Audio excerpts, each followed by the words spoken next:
Keep moving on.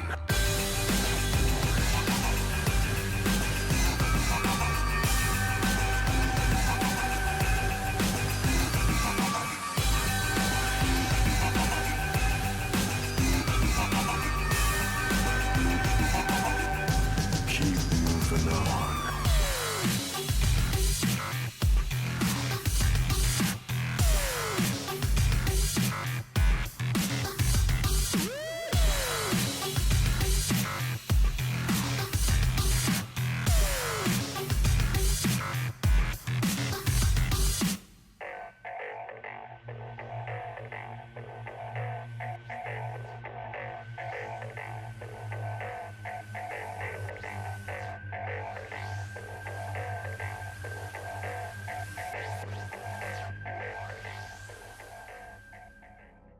And we are back for our second series today here in Blue Otters Premier League between Omega Gaming and Conduit Esports. I'm Isaac stepping in for Becky Rita, who couldn't quite do both sets today, but Control Alt Elite is alongside me for the draft as we get straight away zooming right through, and Mumu's locked in B1. Yeah, absolutely amazed to see Conduit ban Dalawi. I think with those changes, that champion is absolutely worthless to play. I know that the top laner of Omega is basically a one trick of that champion, Persepicus or whatever, but they are so terrible. I am amazed to see that going through the ban list here. Um, Other interesting bans to me would be the Lulu ban, kind of weird. Um, and then the Silas Jungle, who I think has been so super strong, also makes a lot of sense to ban that if you're taking the Samumu. We're going to see Volibear be the answer, probably in the jungle. Haven't seen a lot of Volibear top nowadays. And Seraphine currently getting covered. We'll wait to talk about that until it gets locked in. Kind of interested to see neither of these teams have high priority on Yunara. Speaking of, never mind. There it is. Oh, well, right on cue. Yeah. So yeah, Is locking. Seraphine does get locked. That's a really weird one to me. Just pretty much is gated to being a support from what I've seen to the most part, or is kind of just like a mid laner who just provides your team a ridiculous amount of utility. I guess would be okay with the Volibear, just giving him some shielding and more ability to dive through. Looks like Conduit are looking and they're going to take this Senna. So they're going to do the Senna Seraphine bot lane and try and just out utility and provide the raw DPS that this Yunara is going to bring. Yeah, and as you mentioned, I mean, the amount of heals and shields that when you run this bot lane, or really any sort of double enchanter bot lane, does mean that the side of Conduit will be able to live longer in these extended fights, wanting to slow things down a bit. And also, I think Volibear does typically work well with the champions that can give him the move speed to run forward, as well as the extra heals and shields to survive longer. I do think that there is a possibility that So Easy can be playing the Volibear top. It's definitely one that is in their wheelhouse. So there's still that very distinct possibility. I think the likelihood of it being flex top is a little bit higher than you might imagine, but moving through, speaking of top lane, going to get 4 bans to the top lane. Yeah, and a lot of the kind of like blind pick top laners are gone. Ornn's gone, Scion's gone. There's the Cassante getting currently hovered, not locked in yet, so we won't talk about that. But yeah, that's kind of the last top laner I'd say who's really blindable left. Unless somebody's, pulling at the Gragas or the Gnar, I guess, as well. Kind of fits into that. Instead, it's going to be just Set. Oh. Okay. All right, then. Okay. Sure. Yeah. Yeah, I hate that a lot. Yeah, there's Urgot. Set on red is a choice, because you mentioned Urgot is the hover, one that Perspicacious is definitely a fan of, has been willing to play so far this split. Obviously, maybe not have had the best of luck on it, as Omega are sitting 0-2, yet to pick up a win so far, but the immediate lock after the Urgot instantly is the Malzahar. Yeah, some very interesting choices. This Omega team, I feel like, is very kind of odd. They have a lot of lockdown for one target. Kind of get this Urgot Fear Beyond Death. You know, you Malzahar out someone and you Alistair combo, and you start pumping that Yunara damage in.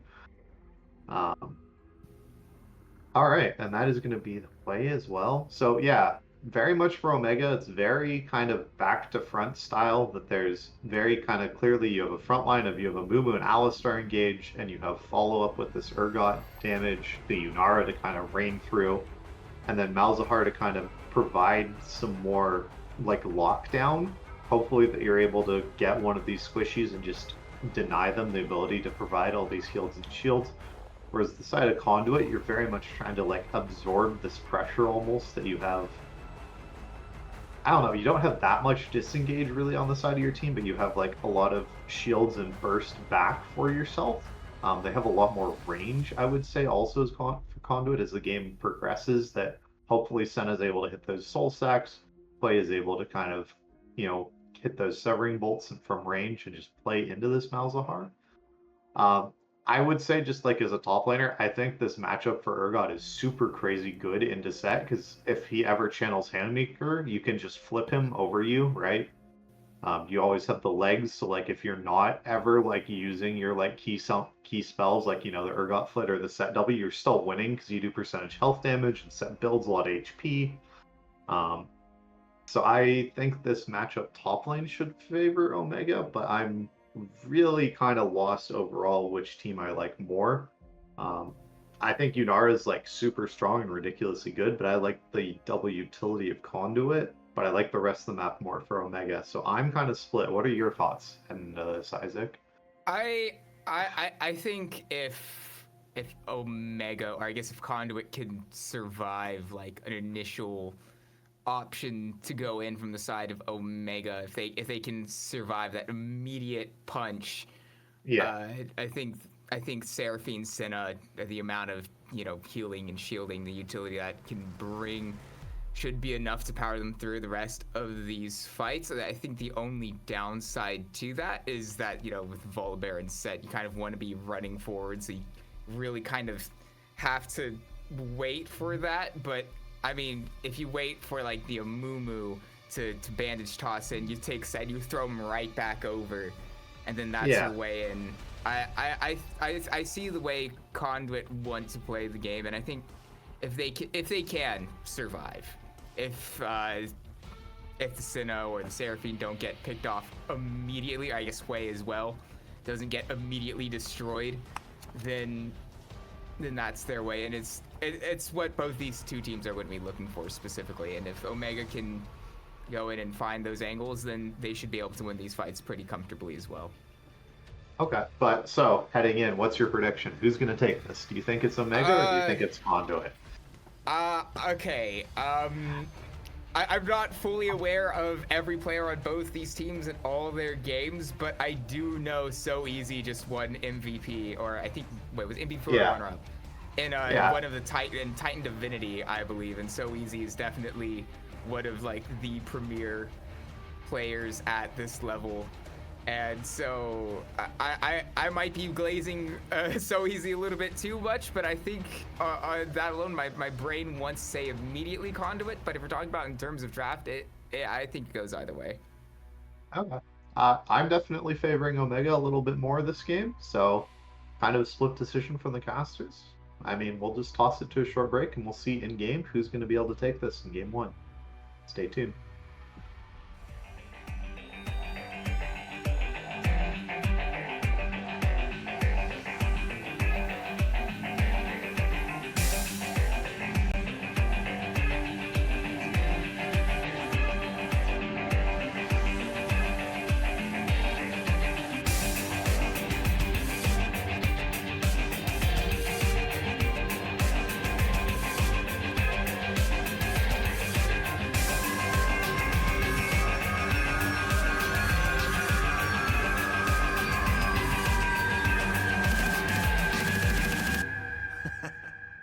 And they say I have a grim sense of humor.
And we are back, loaded onto the Rift for game one between Omega Gaming and Conduit Esports.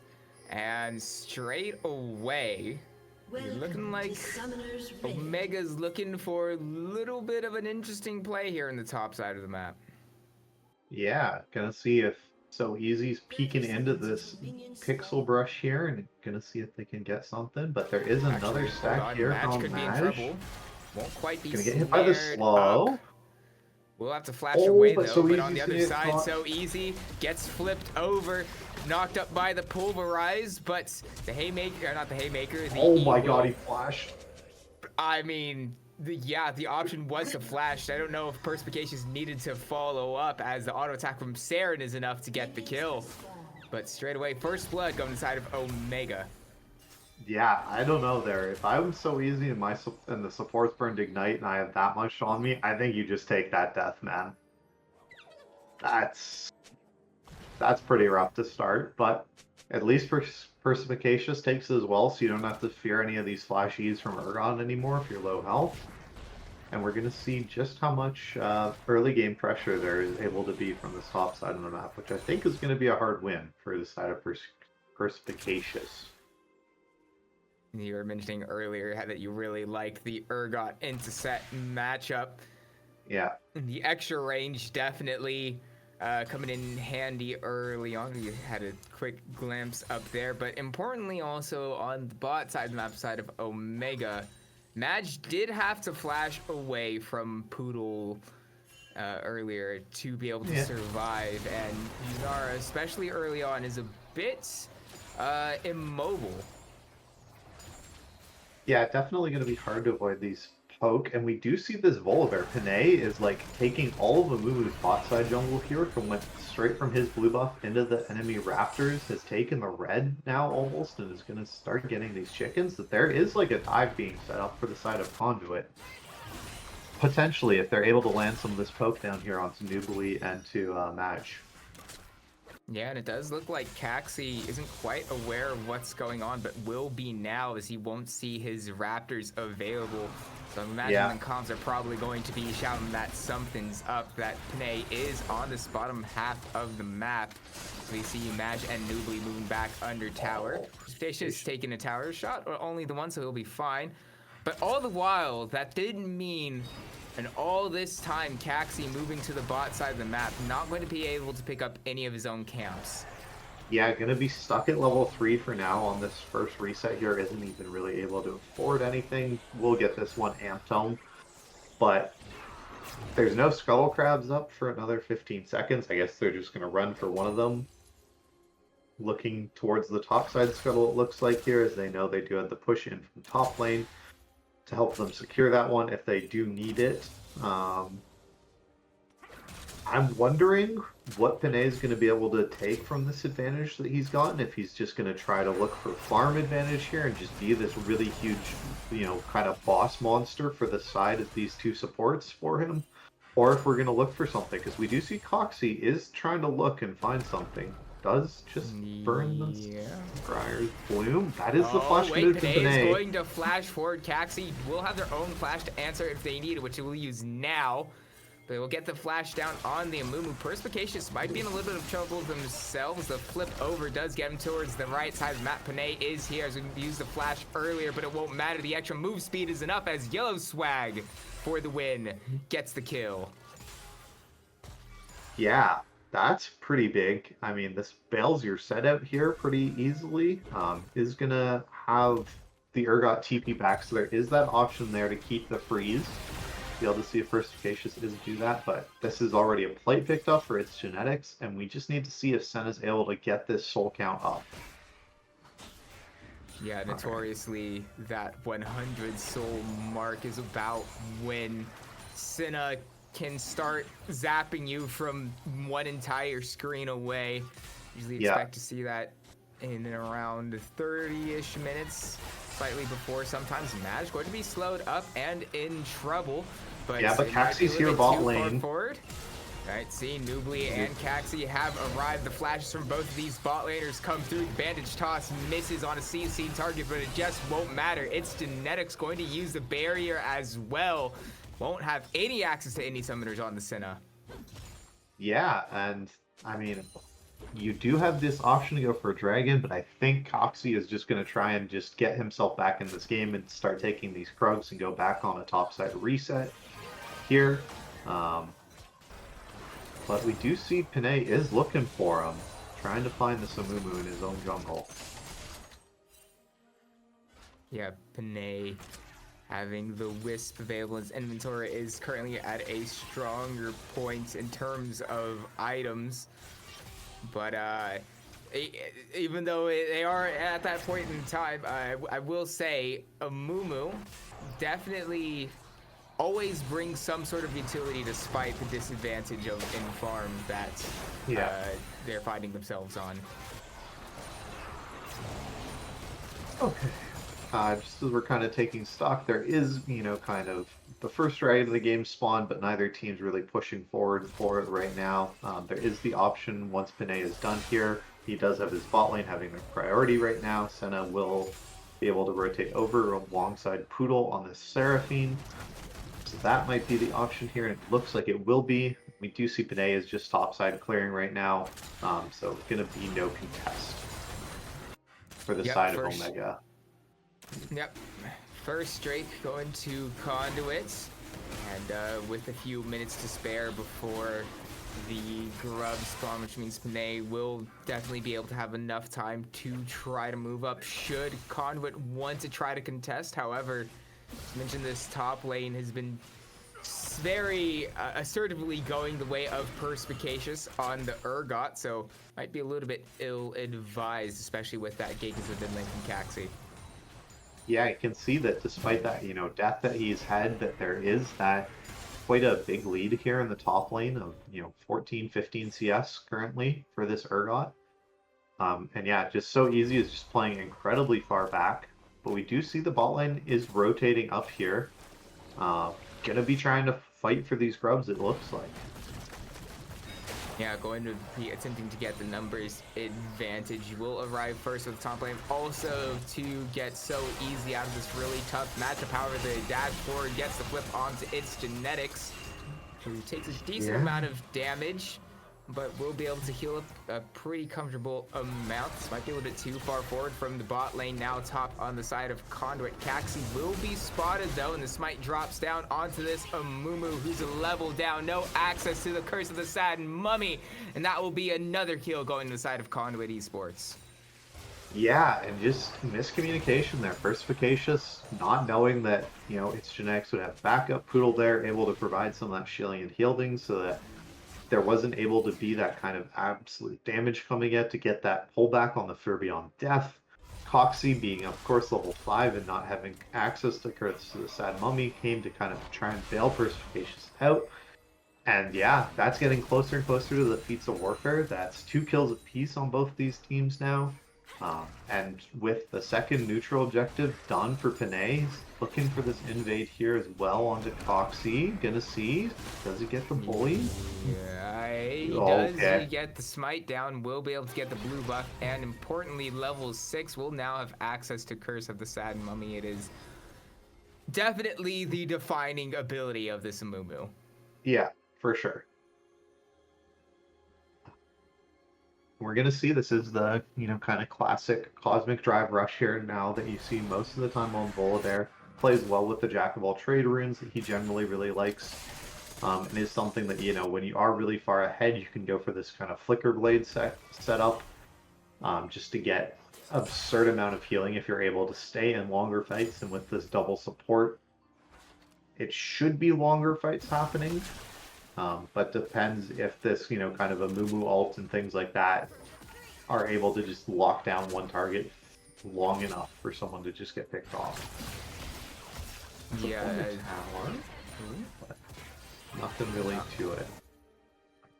quite able to follow up on that. So we'll take a step back. Neither team has really been able to pull out ahead, but this just might be the chance that Conduit need with the gank into the bot lane. Panay will be headbutted away, but that's not the target you want to push right into, as now Panay calls down the storm, and that will be the feats of warfare as well as a second kill getting picked up by Panay in the bot lane, as it now goes 4-2 to the side of Conduit Esports.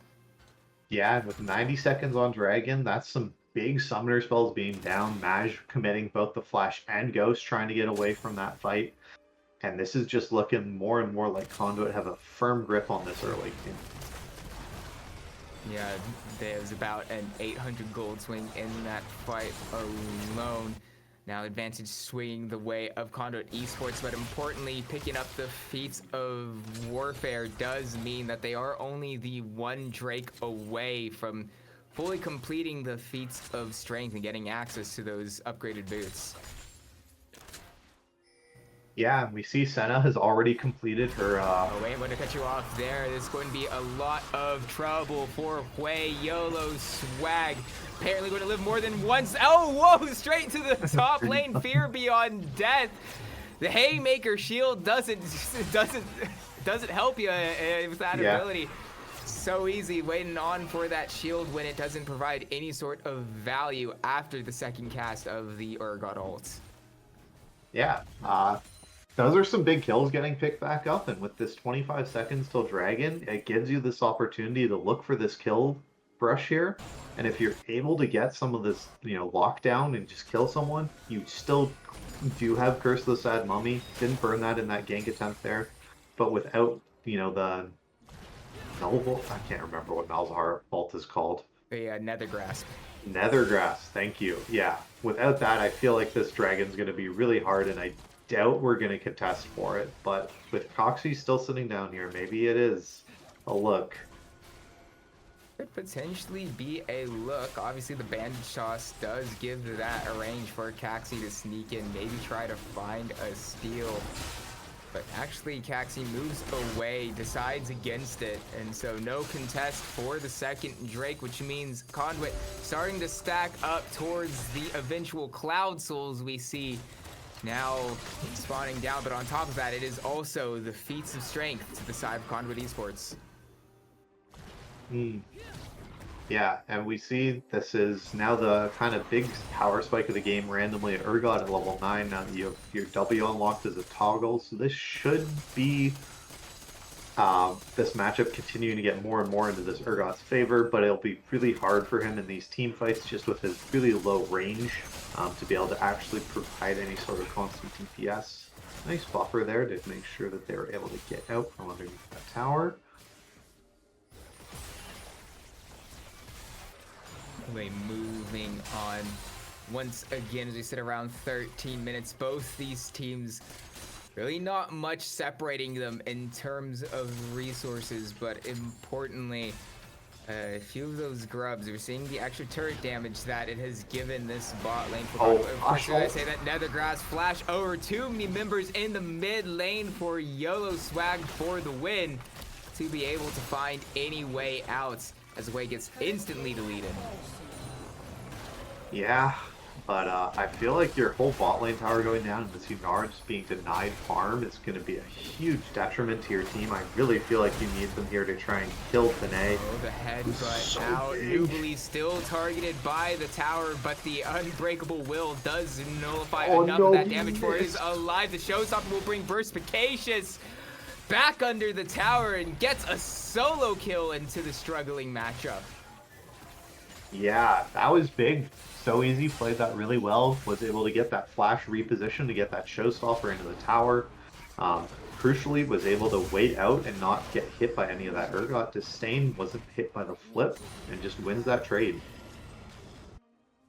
Yeah, and it's a bit more than a trade. Yeah.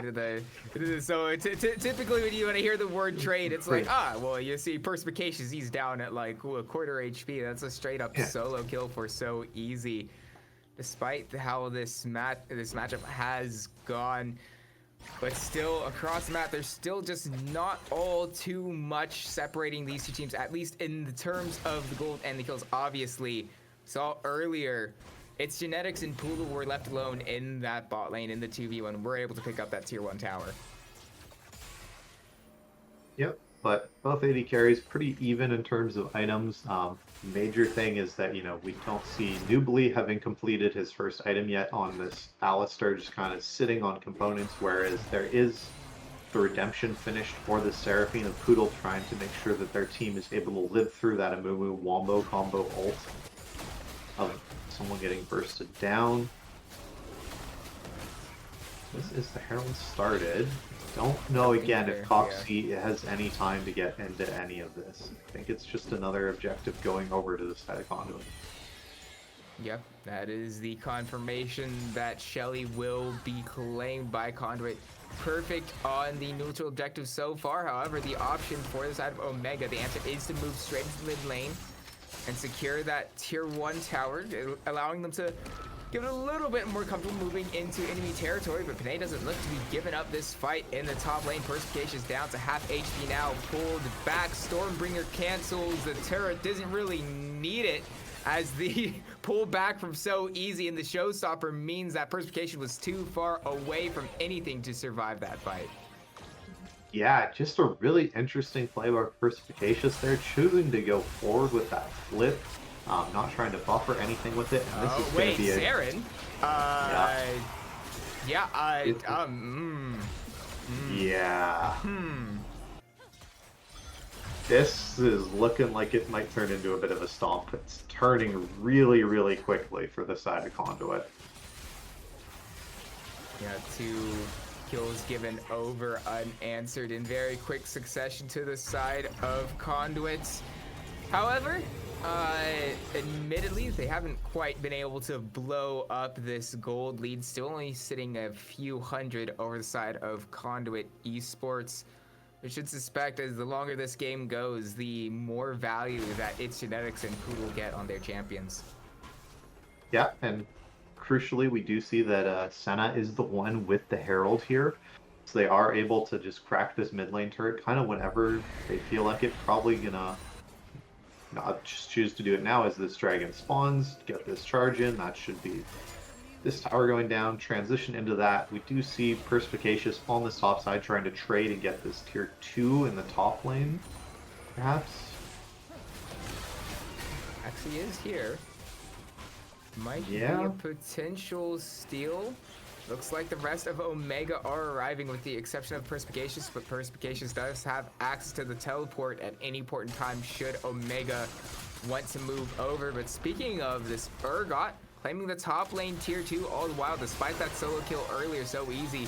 Still going to be struggling. Hold on, the flash forward from Nubly gets its Genetics. It's a bit of a miscommunication in terms of the layering of the CC, and that actually might be enough for Genetics to get out. Not quite. It's going to be Saren getting killed with the Nether Grasp, and now the rest of Conduit try to find the rest of the fight. Nubly is the target, is traded back onto the... Yeah, and this is the TP coming through. Oh, Perspicacious, as mentioned earlier, driving to teleport down, uses the Fear Beyond Death onto Panay, will get the second cast of it, secures the kill onto the Volier, but now the response teleport from So Easy is coming through. Just might be a little bit too late, but the target from the top layer is going to be Perspicacious. A few of these waves severing bolts will find their marks, which will mean So Easy gets the kill onto Perspicacious. Continuing the severing bolts one after another, finding their marks. Saren in trouble, should get another access to it once again. Severing bolts, very nice step forward from Saren, going forward to dodge out on what would have been a critical ability. Yeah, and we do see that Inara here, Maj, is getting some free time in this mid lane, has mostly gotten down this tier 2. They might even try and greed for it right now. I think they might die if they go for this. Maj wisely heeded your words of wisdom. Could still be in a little bit of trouble. Poodle does have access to the speed up, but instead it will be used to get quicker to this Drake when he started up once again by Conduit Esports, but the response immediately by Omega is to call everyone down again. So we might just have take 2 of what we saw a few seconds ago, but the Drake is not long for this world. That would be sole point to the side of Conduit Esports. Yeah, this is really troublesome for Omega if they're trying to get anywhere back into this game. It's just a forced fight, in 4.5 minutes time. Baron is going to be spawning 30 seconds after, so that just means kind of game Oh, over. the spiraling despair lands onto Caxi as well as the severing bolt. YOLO swag for the win, hitting every single ability he needs so far in this game, and it's coming up big for the side of Conduit Esports. Yep, just a lot of individual plays going for them right now. Perspicacious is trying to look for this tier 2 in the bot lane, but that W toggle from Urgot makes it really hard, so Easy just able to kind of step in for a little bit here. Should be able to get some good trade back here, but nothing really coming from it. Do see movement towards this Atacon in the top lane here for the side of Conduit. Are going to start it up, it looks like, as well. Yeah, but it does mean Saren is allowed time in this mid lane. We'll get the mid tier 2 for Omega. Meanwhile, Perspicacious looking to find the move forward onto So Easy. Even though the show is stopped on him, won't be able to do much damage. And we now get an update on the Otacon, as you saw, taken earlier down to 1k. And surely that will be Otacon picked up by the side of Conduit Esports. Yeah, and just the side lane pressure, kind of trying to ramp up for Perspicacious here, but there's not a lot of time left to trade these objectives. So it's got to be a big team fight in the next couple of minutes here. Maybe a pick establishes that for you, but I don't think there's very much you have left to trade. This top lane tier 1 tower is going down. They are looking to get this tier 2, I guess, instead, but Saren looks like they're going to die here. There's the ult coming through. Yeah, just not much Saren can do in that fight. Stormbringer called down. They do their best and actually get a decent amount of damage onto Poodle, but it just won't matter. Meanwhile, Yellow Swag in the mid lane will try to find the tier 2 mid for Conduit, but it's a little bit too far from this way. The Dawning Shadow comes over the top. Yellow Swag finally goes down. Shutdown getting picked up by Caxi, but it buys time for Panay to arrive to answer the kill. Now Nubly looks to be the target for this Volibear, but will back off.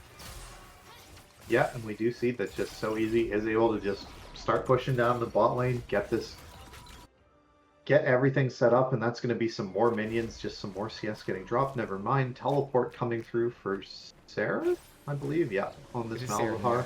Yeah.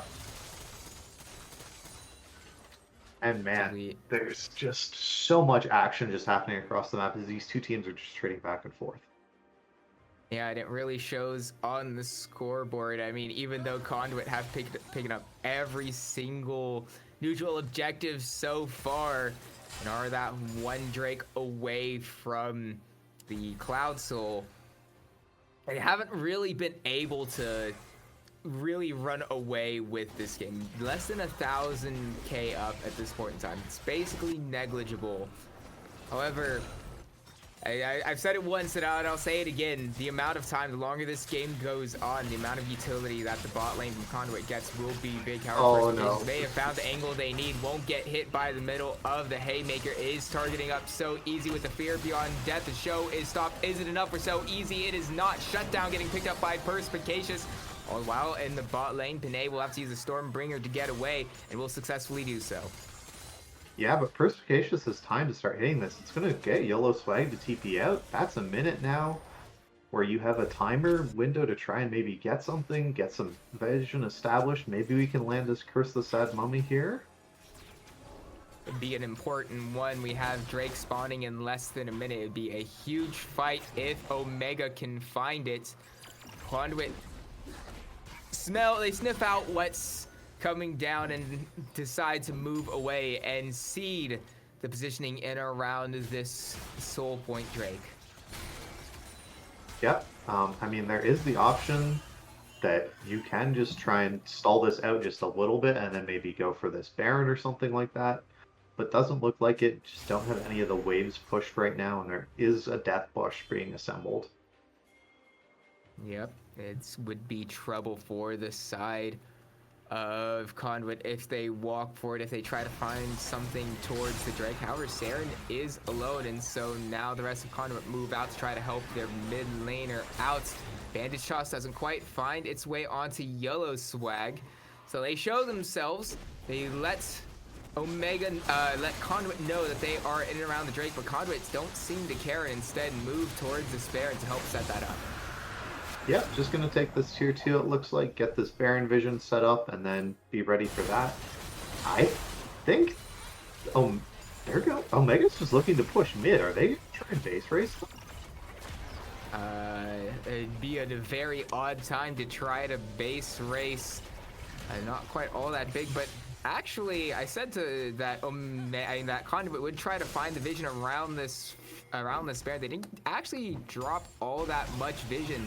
And actually, Omega are starting up the Baron for themselves. They saw everybody recall on the side of Conduit, so they know they have damage right now. Tempo, yeah, as you mentioned, they don't have the damage. It's not really burning through that Baron. Perspicacious will do their best to try to zone out Pin A to ensure that this isn't contested at all. Its genetics comes from the side. Maj is completely chunked out. The Redemption goes down. It will be the Baron for the side of Omega, but at what cost? It will be its genetics finally getting killed. The Spiraling Despair lands onto Nubly, but Yellow Swag's a bit too far away. Gets the fear onto Perspicacious, but Saren is arriving. Yellow Swag dodging all the abilities, but it shouldn't matter as Nubly will arrive. Will use the hair, but he'll fear out the hair, but it was perfect from Yellow Swag, but it'll finally be slowed up by Perspicacious. Yellow Swag doing so much to keep themselves alive. Honestly, extremely well played from the mid laner of Conduit, but it's just not quite enough at the end of the day. Wow, and what a resurgence that Omega is able to get back from this. Just being able to claim this Baron, this Dragon, they've, despite the gold lead being that close, like, they're starting to get a huge advantage here. And with these tank items now coming through for Perspicacious on the front line, you just saw they were able to live for so long there. And this is the largest we've really seen any gold lead so far in the game. In a short few moments, it's about a 3k gold swing to the side of Omega Gaming as they now set up 2.5k with the Baron buff unavailable to them onto most of their champions. Genetics and Poodle are caught out here. Nubly headbutt, Pulverize will force the flash, but its genetics is on the wrong side of the map, and Caxi will claim the Senna. Yeah, and with Yellow Swag in the top lane, this should be a mid inhib going down, is it not? It could very well be. The push is now onto Perspicacious, though, from the side of the Conduit Esports. They'll forego their mid lane to try to get the Urgot. They very well can. So easy will get that kill. But as you're saying, that does buy time for the side of Omega to get the mid inhibitor. Nubly popping the ult to be able to survive a little bit longer. The Encore doesn't quite charge the Malzahar, but the Stormbringer is brought down. Not quite enough. Showstopper comes through. Can so easy turn this fight. We've seen some pretty big punches from the sets throughout the years, and the Haymaker turns things around in an instant. So easy. We'll try to find Maj and Caxi. This set will eventually go down, but it's a very big turnaround for Conduit Esports. Man, the Showstopper to save, that saved the game right there. Maj literally almost died from full HP to that. That was insane.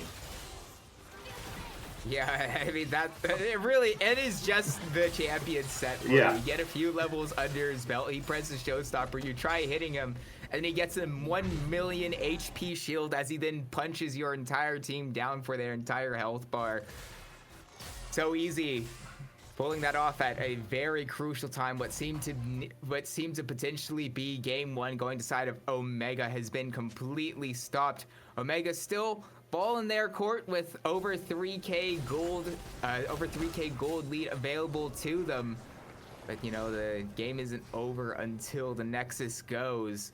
And despite Omega's advantage, it's not the biggest advantage we've ever seen.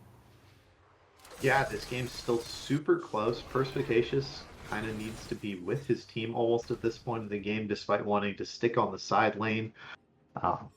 There is the kind of summoners are coming up. Maj doesn't have anything right now, but its genetics should have their flash soon. Poodles is down, but Panay's and So Easy have theirs, so they can try and threaten Maj on this back line, and same with Saren, who doesn't have his. And it's important that they can do, because the next Drake is spawning in 20 seconds. It is that important soul point. one that Omega don't want to give over. But as you mentioned, Conduit Esports have so many of these key summoner spells available to them. As you mentioned on Panay, and so easy can find a way in, specifically onto Maj, who is expected to do quite a bit of damage at this point in time. Drake has spawned Omega, immediately move onto it, and they do actually claim it, and now the turn is onto the Alistar. The Fear Beyond Death finds its way down. Perspicacious gets the kill, and the fight is an absolute sweep going the way of Conduit Esports. That will be 4 for 1 that fight, and a triple kill for its genetics. Yeah, just burning absolutely everything onto that Volibear there, and just had such a long time brought for him with all the shielding and healing going out, and just weren't able to have anything left in the tank. YOLO Swag just did so much damage to them. Same with Poodle with that Seraphino crashing through them, its genetics pumping through. And now we just have to see if Maj is able to stop the push, because they're going to try and end. They very much will try, but Nubli's back up in 5 seconds. Sarah and Caxi are back up in 10. If Maj can hold off long enough, there's still a decent amount of time to keep this game going. Headbutt Pulverize finds its way on to 3 to slow things down. Maj is still going. Both Nexus Oh, he's down. gonna get So one easy, shot. absolutely deletes Maj. It is a perfect pull perspication with the Fear Beyond Death, also getting a kill onto Conduit Esports. So Omega will stay alive in game 2, but they do have an open Nexus. Yeah, thankfully there's no one on this team can like get over walls easily. You know, there's no Lee Sin or anything like that to really worry about these backdoor Nexuses, but Nexus towers do respawn, but it's going to take a while. It's the same time as the Sin hit going down. And Baron is spawned. Do you guys just rush it with So Easy being dead for 20 seconds? That was the call last time. Yeah, Poodle isn't alive either, so this is definitely Nubly a has a numbers flank advantage to the option. side of Omega, but Nubly trying to find a way in onto YOLO Swag or Panay. Headbutt Pulverize gets its way onto the way.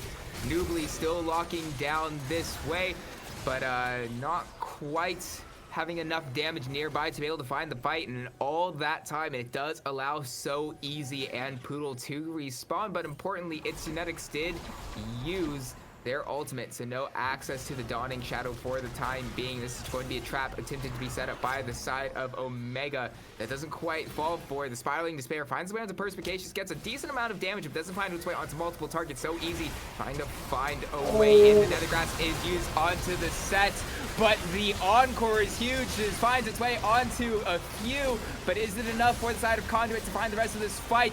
Omega begins to crumble. Maj, the only one left alive, does manage to get another 2 kills, but it's too much for Omega to hold as Conduit Esports sweep this fight. It's only Nubly left alive, but there's not much an Alistar can do to defend against the 3 key members of Conduit Esports, and now Conduit looks to take game 1. Yeah, what a fantastic start to this series. A real bloodbath, 40 kills in 30 minutes, back and forth, some swings. This has been a great series to 2 0-2 teams who are showing that they have some signs of life in them. Yeah, and if you take a little quick look at the top of your screen, less than 1k gold separates these 2 teams once it finally ends. So really nothing to separate these two. Conduit Esports, despite their early, I guess, I don't know how to word this, because, obviously Conduit takes game 1. But you would expect with how many early game objectives they picked up. They picked up, I think it was the first 7 uncontested, unanswered, but yet Omega still managed to keep themselves within arm's reach and even take a lead a few times throughout that game. Yeah, you can just see this gold lead swinging back and forth. Look at that. That's insane. You almost never see this in League. It's normally that kind of just gradual line, but man, the damage that this way was able to bring out with all of these severing bolts from YOLO Swag connecting over and over again. I really feel that they were my MVP of game 1. I don't know. Who would you give it to? It would be tough. I'd almost want to throw it to So Easy with just that one specific fight within the base earlier, which delayed the game long enough to have that big comeback for the side of Conduit Esports. And, you know, to be able to survive that long in this matchup in which they were really feeling not that great, I would give it to So Easy, even though it might not have been a as complete performance as Yellow Swag had. The moments that So Easy had were so game defining and so key for Conduit to be able to take game one. I would put forth that argument, but Yellow Swag definitely a decent option as well. Either way, Conduit Esports are victors here in game one in a I mean that around 26 minutes, that is exactly what you would call a roller coaster. Yeah. But with that, I think we're just going to send it to a quick break here. We'll debate amongst ourselves of who gets the official MVP, and we'll get that to you guys as we get into draft of game two. We'll see you guys shortly.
Awake to my voice and hear the call within. Embrace the fear inside. Surrender your mind to mine again. Close your eyes, have faith in me, and live here inside. Surrender your mind to mine again. Close your eyes, have faith in me, and leave the light behind. You're never alone.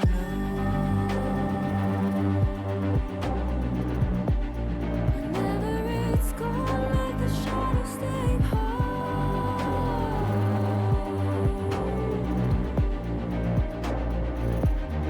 You're never alone. Let the poison in. Feel the warmth arise. Close your eyes, have faith in me, and leave the light behind. You're never alone.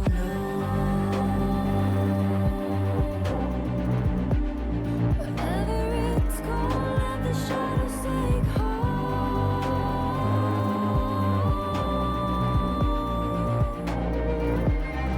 You're never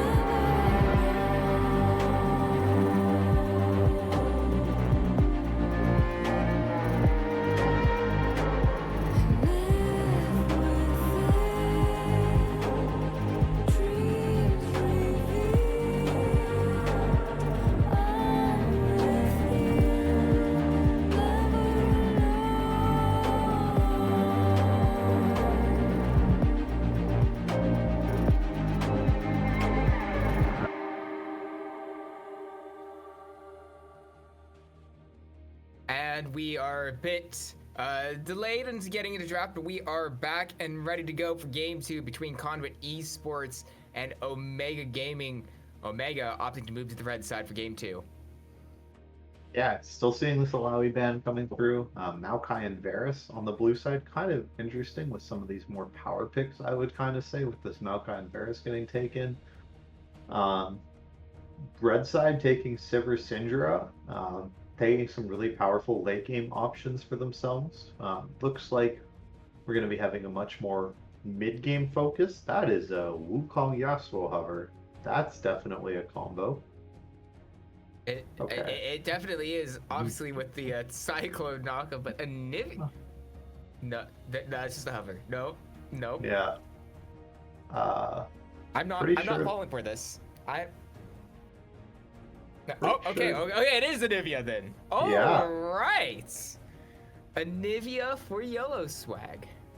Yeah, they definitely played it a lot. I definitely remember the last time I played against YOLO Swag in a league, they brought out the Anivia into my mid laner, who got really pissed because he was an Anivia one. He played a ton of Anivia, and was mad that it was banned for the rest of Fearless. That's just the way the cookie crumbles in Fearless. Yeah. Actually, speaking of the Anivia synergy though, I actually kind of like this from Conduit, especially with like the misfortune falling up over the top. You drop down the barrier, the Nivea ult, and then you have the Cyclone going through. There's so much CC and like utility to lock everyone within that bullet time. The amount of damage that could potentially come through from the side of Conduit is immaculate. Yeah, so I'm guessing we're gonna take this Poppy as just trying some sort of answer to punt away someone. Think it's not the greatest into Wukong generally, as he has the clone that you can kind of buffer it with almost. So be curious to see if Poppy's able to land ults and where this Poppy is going to go. Is one of the really big flex options that's always in league. Kind of is very good in top jungle and support even sometimes. So is a lot of space for this champion to go, but both teams deciding they're going to go for some more support style bans here.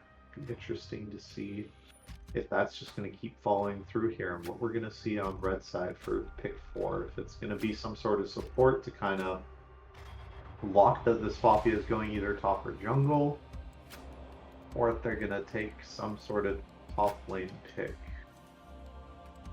4 support bans taken away by both Conduit and Omega in the second round of bans. So clearly, Conduit not thinking that the Poppy is support, and with Nautilus being the lock in for Conduit, it's almost certainly not. But the Nautilus jungle buffs, no, Yeah, they're pretty much a bait. I definitely think if you build him and like do it like back in season 3 and you get Leandries early, like kind of like you build a Mumu when you do him, he's a lot better than the people I've seen just building full tank for some godforsaken reason. That's a Taric. All right. Yeah. I mean, I love Taric. I think he's really good into like these hook engaged champions like Nautilus and stuff, but Taric's definitely a support that if you have not played him a lot, you're gonna look really bad. I'm not gonna talk about that being hungry. That's yeah. Yeah, it's almost certainly not going to be the Singed, and it is the Cassante is definitely the more reasonable blind pick. Yeah. In the top lane, a bit more standard and honestly expected, and frankly better. Yeah. You know, as much as I do love me some Singed gaming, he is very much you pick this randomly into stuff as a counter pick option type of thing. Not something you see a lot of in comp games. But we do have whatever counter pick we want, and we're gonna take Mordekaiser here into the Cassante in the top lane. Yep, going to have the option send someone to the death realm. The side of Omega, I don't like completely like, because I feel like Conduit have a more like I guess understandable theme, an identity to their draft. But I mean, on the side of Omega, if you're talking about their identity, I mean, because like Conduit obviously want to like really group as one and find these big team fights with these wombos. But I mean, on the side of Omega, I'm looking at it and I think, well, I mean, you've got the keeper's verdict, and you have the option to separate members on the side of Conduit. And for a composition that really wants to, for the most part, stayed pretty grouped, the option to send someone to the death realm, use a keeper's verdict to knock 1 or 2 enemy members away. I'm not super bullish on the side of Omega, but I kind of like it. Yeah, I think it's definitely a really interesting way to take it. I think playing this Taric is going to be like nearly impossible, by the way, in this draft. Like, there is nothing that like, there's no big like, oh, it's coming in like Nautilus ult, I guess, and you're like, hi, Taric ult, but there's no like huge like engage like big one button thing, and it's like 2.5 seconds delay, right? You have to remember for the Cosmic Radiance to come down, so I think it's very much just going to be like on the hit back of this, but I think this is going to be really hard. I think it's going to, a lot of this game is going to come down to Yellow Swag on the Sinivia. Like, they have so much options to deny engage with, like, being able to deny Nautilus hooks with their wall, be able to set up, you know, Wukong at these angles, get Cassante some weird push things. Because I don't know if you've seen that, but you can do some really funky stuff by layering walls and then Cassante ulting to connect terrain pieces. You can like put someone in really weird spots. Oh, that is not quite something I had even considered, but that is a very like interesting way of thinking about that. That is, I see the vision. Yeah. I'm agreeing with this. That is pretty hype. I'm actually looking forward to it. It seems like it'd be pretty difficult to coordinate, yeah. but it is there. Yeah. It's one of those. It's like the potential. The I see the foresight. Yeah. Is what it is. I am personally excited for that to come through, but I do think we are going to send it to a spectator delay. So when we come back, we will be on the riff between Omega Gaming and Conduit Esports here in Blue Waters Premier League. Don't go anywhere. We'll see you in a little bit. Soon you'll be set truly free from all those chains you bear.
they say I have a grim sense of humor.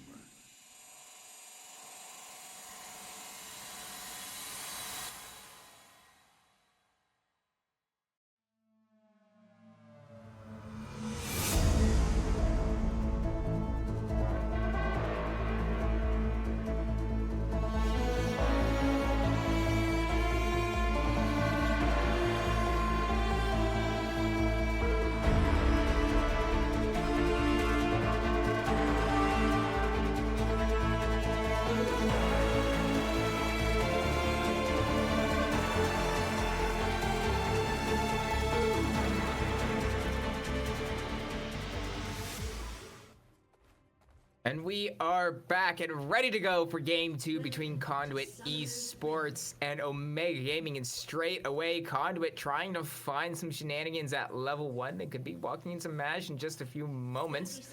Now sitting at that bottom tri-brush. We'll sit around and wait to see if they push any further. Yeah, I don't think so. I think this is just kind of the bait to see if Nautilus randomly hooks you from the tri-rush type thing at level 1. The counter invade ready here, but I feel like both these teams just gonna start going for this 5-point.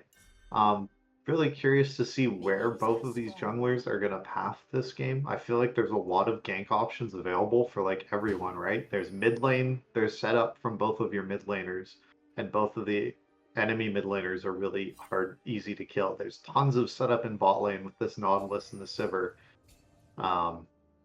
Even top lane, you have the pullback from your Mordekaiser who does so much damage, and I'm interested to see it. Looks like we're going to see both of them pathing downwards towards the spot lane. I'm curious to see if we're going to see anybody going towards this mid lane for any type of early kills here. Good.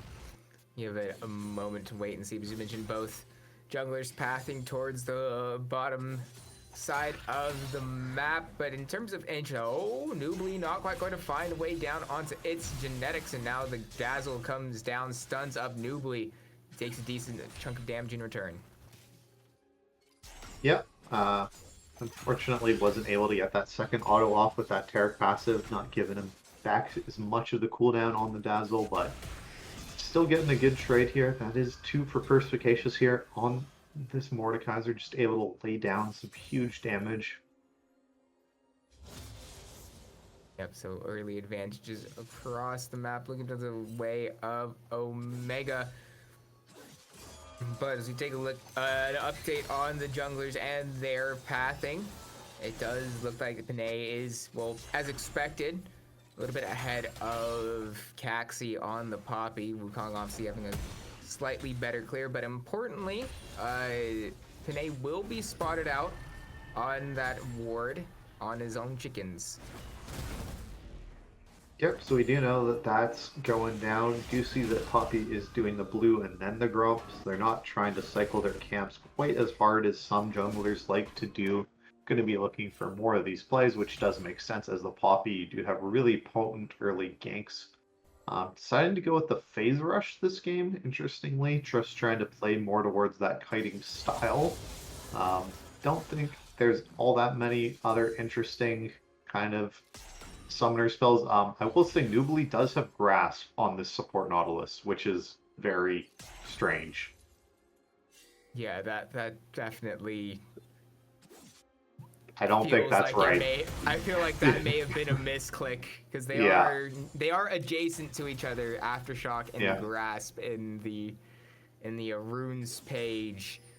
But there's no chance that this is this is intentional. Yeah.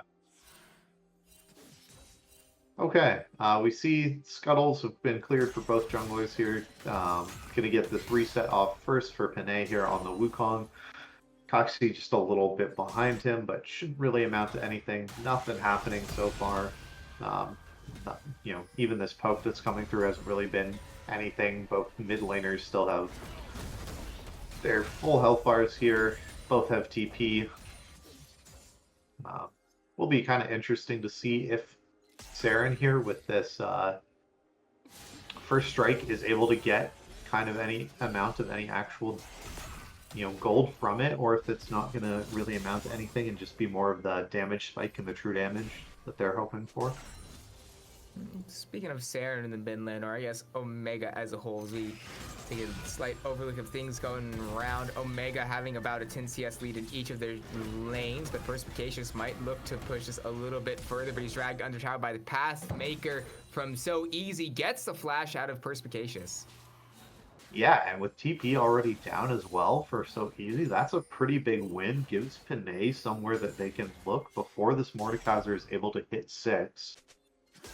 That is the TP getting channeled. So Panay is able to do. Perspicacious just backs off, gets the wave in. Yeah, the wave was a bit sizable. Would have been given up quite a lot for it if Panay had moved up to the top lane, even if they did get that kill. So we continue to wait around a little bit. Both our mid laners hitting level 6. Coxie trying to find a gank now, pushing YOLO Swag towards Saren. Isn't enough to at least get the passive out from the Anivia. Not quite, it looks like. Yep. Able to hold on to that Ignivia form, which is pretty big for them, especially with, Dragon has just spawned. And with the push of Sivir giving Omega time to go look for this first dragon here, they are going to pull it out as well. And yeah, Panay is just clearing right now. Wonder if they're going to walk over and if this is going to be a contest or not. It's immediately moved on to first by the side of Omega. They don't exactly have the quickest take at this point in time, but the recall is coming through. It is not going to be contested. And actually, YOLO Swag did actually have the passive taken out from them. Were forced into that egg form, so it's where their full health bar came from. So no egg available. There's another good Pathmaker with it all out. Wow, so easy. Really makes Cassante look, in fact, so easy. It's a really good job there to be able to pick up the solo kill and first blood onto Perspicacious. Yeah, that's really not a good sign here for the side of Omega. That's a lane you desperately need to win, because Cassante is just going to be his usual kind of BS self, I think would be fair to categorize that champion. Yeah, that's fair. Yeah, it sometimes does feel a bit crazy. This guy presses R and all of a sudden does 50 bajillion damage while also having that much health as well. Yeah.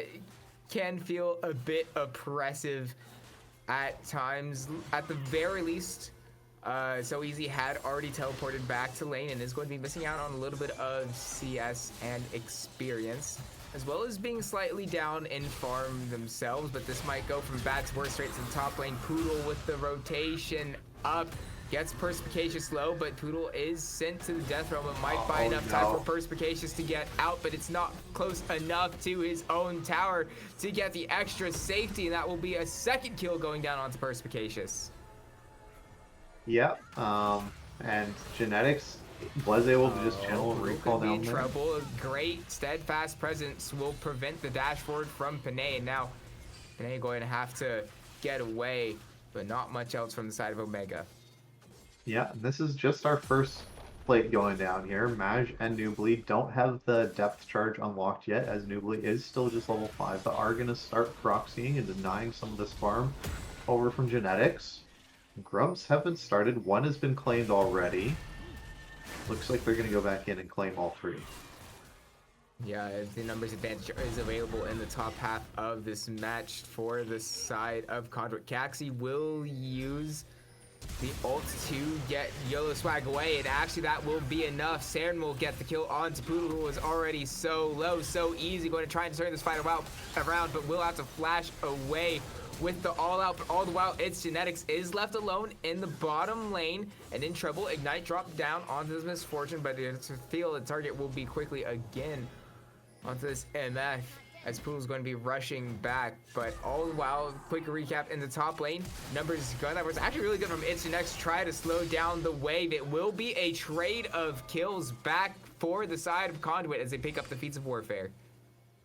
Yeah, I mean, That's probably Wait, worth Madge it. is YOLO in trouble. sway. YOLO swag rotating down will have access to the wall and gets the flash away from Madge. And now drops the wall. Can they find enough damage to get the kill? Only auto attacks available. Takes quite a few tower shots and is brought really low themselves. Yeah, and we see Saren is just getting some push down here mid lane. Do they have a cannon minion? Didn't think so. So weren't able to quite get all of that plate there, but almost able to get a full plate for themselves. And that's where this gold lead's coming from, right? In some ways, that's a fair amount of gold that has been given over to the side of Omega, able to take 3 plates in the bot. There's 1 in mid, 1 in top. A little bit of these farm leads going on as well. So that is a first item completed now on the side of Mash. Here we go, fight starting. We'll find the hook onto Poodle, but that's not necessarily the target. What full time drops over the top, as well as the Cosmic Radiance keeping its genetics and Poodle healthy. Panay will get the kill, and another one will go to the side of YOLO swag as 2 go to the side of Conduit, leveling the gold difference.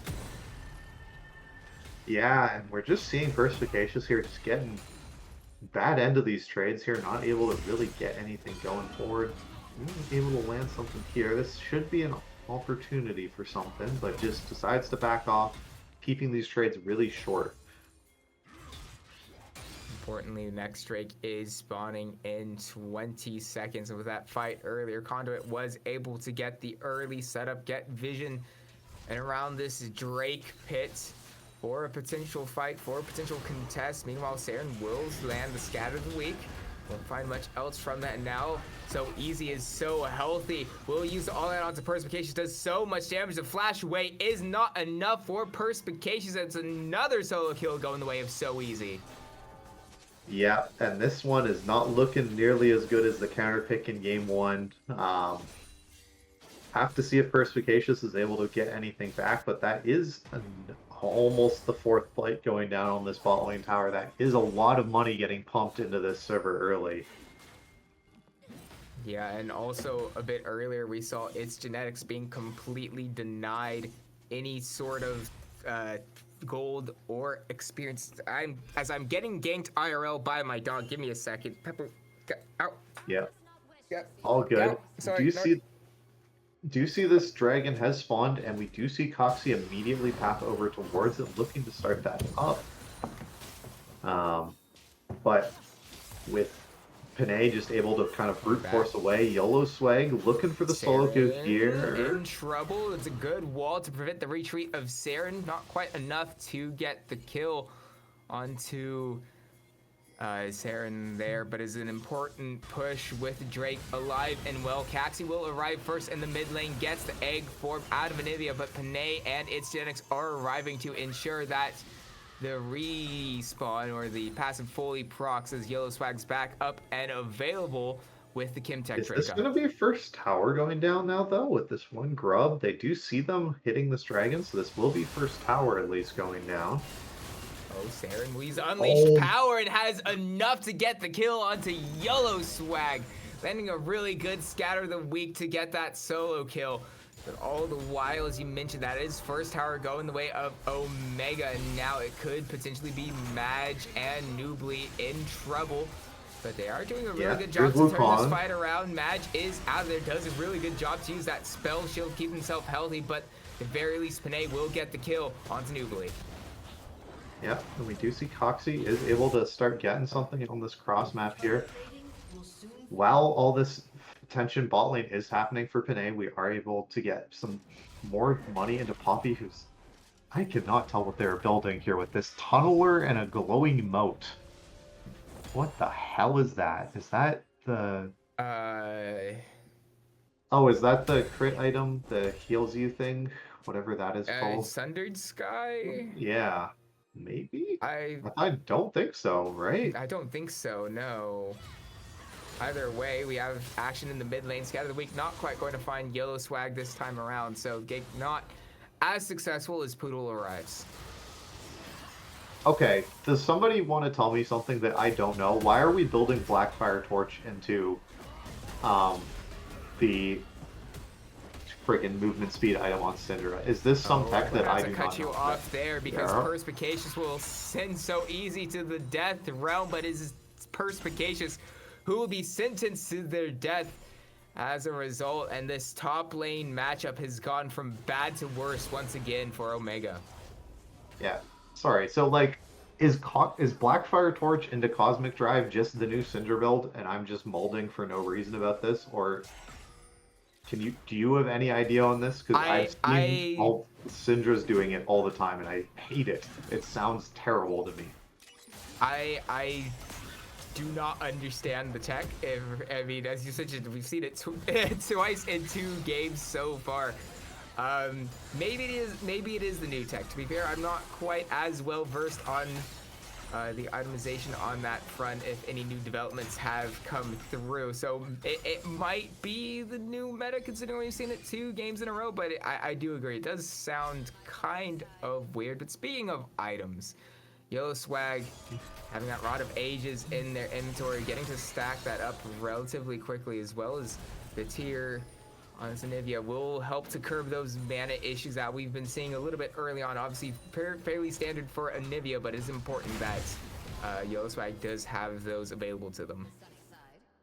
Yeah, and I'm just really concerned on how they're gonna bring down so easy here with him being so fed, having this Canic Rooker done, and Mordekaiser is really, really far away from any sort of second item here, just sitting currently on this Rylai's, not having any of the kind of staying power in these fights right now.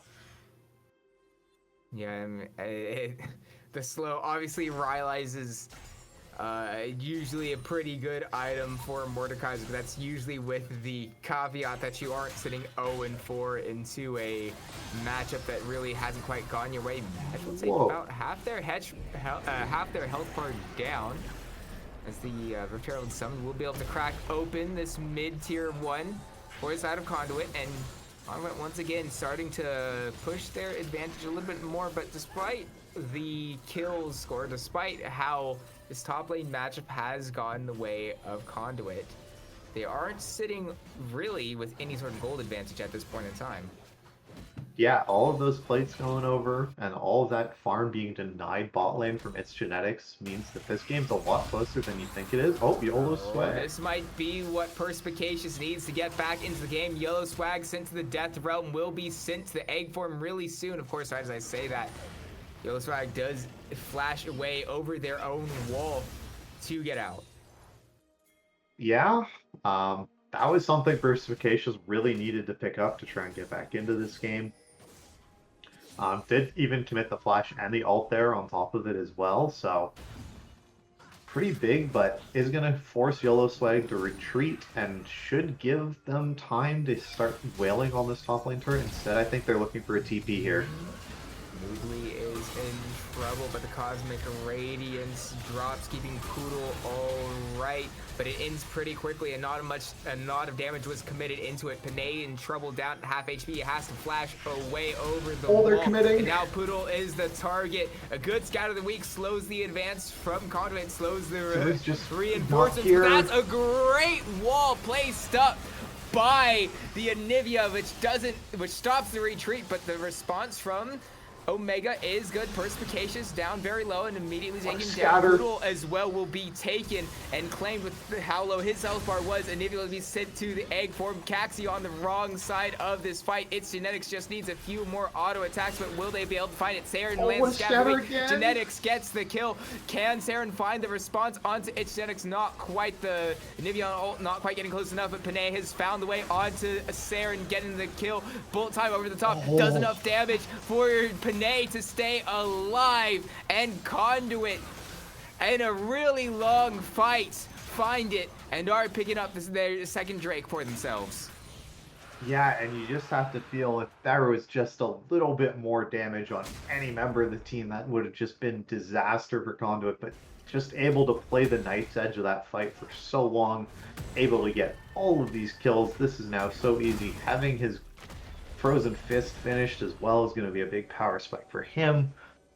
And man, this game's getting really, really close. We're just going to have to see if Omega are able to keep going and just keep it and keep this game close because there's definitely this potential for Genetics and the rest of Conduit to just get away with this one.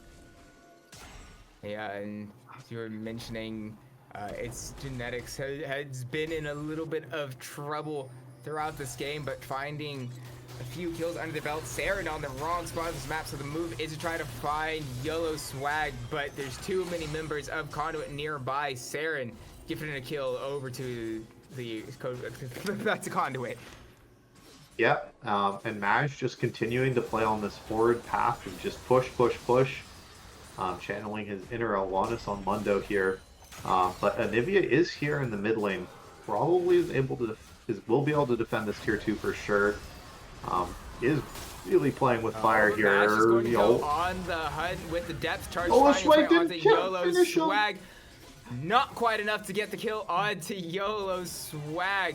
So that will be the Anivia who's alright. Meanwhile, Poodle trying to find a flank will to land the dazzle only onto Caxi, and now the hook lands onto Panay. Match could be in a bit of trouble. The great steadfast present from Caxi to keep the Sivir alive, but it does mean that Nubly is the target for Conduit Esports as they will pick up the Nautilus.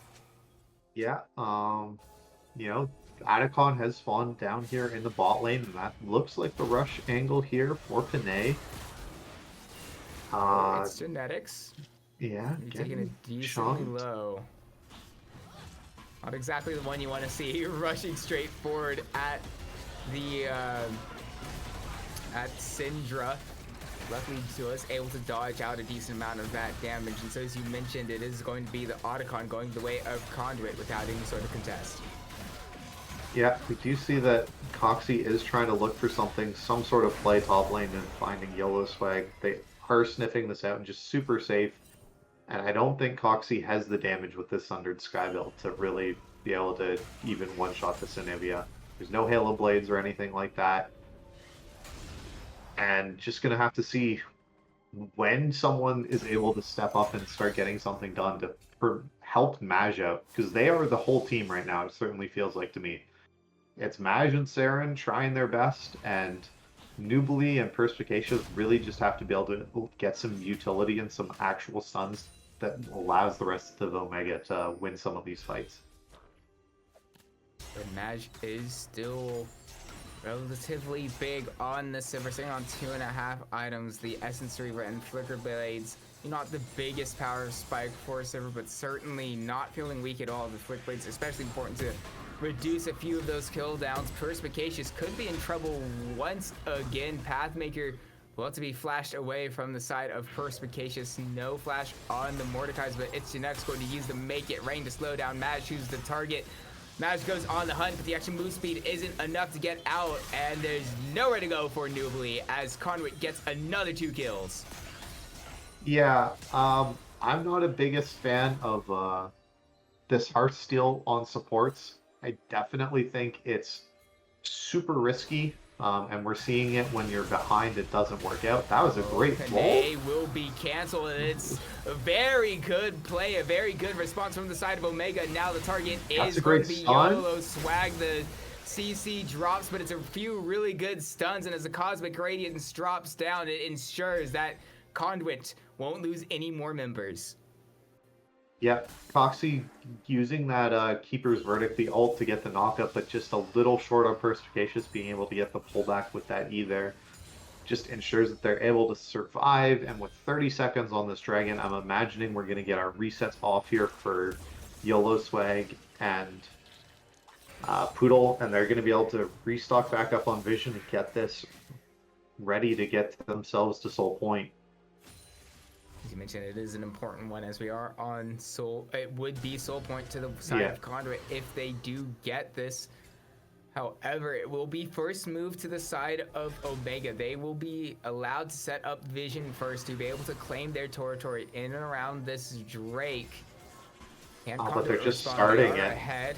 Yeah, as you mentioned, they are starting it up immediately, which does allow Conduit to run forward to get into place. The Scatter Week didn't hit anybody. It's now to move forward from Poodle and the rest of Conduit. Can they find a way in? Bullet time goes over the top, does so much damage, gets the kill onto the Mordekaiser, but at the very least, the Drake will go the way of Omega, but the fight is definitely going to go the way of Conduit Esports. Madge is the target, going to have to go on the hut, going to have to flash away. Is it enough? The bonus move speed expires, and the Make It Rain slows him down. Yellow Spot going to get the kill onto Madge. Saren, I do believe, was able to answer back with the kill for themselves. But still, Conduit Esports run the fight. Saren now will try to find its genetics. Won't push their luck any further. So we kind of calmed down a little bit now. Yeah, but I mean, Omega does make the call that they can burst and they can finish the Drake, and they are able to do so, which is a big thing for them. Just allows them more time in this game where they're not absolutely forced to go for these team fights, which have not been going well for them. It's just one of these things that you need to buy more time for Perspicacious to become a real champion in this game. Has finished this Bloodletter's Curse, which should help a little bit cutting down this MR of Gasante, but still doesn't have, you know, one of these tank shredding, like a full tank shredding item. Doesn't have any of this extended fight damage or many of the mask items. Yeah, and it's not been the best of times for Perspicacious, and this one's sending 6-0-3. I mean 6-0-3. 6-3. It'd Yeah. definitely be feeling. It'd be a lot better if Perspicacious was 6-0-3. But either way, that's neither here nor there. It is the hand that Perspicacious has been dealt so far. What they can make of it matters more at this point in time, especially with Baron up, and then, you know, Mordekaiser, even though he's definitely not doing the most damage at this point in time, always really good at being able to contest these objectives. You can, you know, being able to take Panay out of fights, out of these contests does allow a slight advantage in terms of smiting and getting these 50-50s to the way of Omega. Yeah, this top lane outer turret still being up for the side of Conduit is also this huge thorn in the side of Omega. They can't really commit anything to get it, but it just means their waves are bouncing back so much earlier and they don't have time to really get into this Baron vision to set up. You see they have this mid lane push that they're always able to get with this Sivir, but they're not really able to get deep enough to be able to get anything.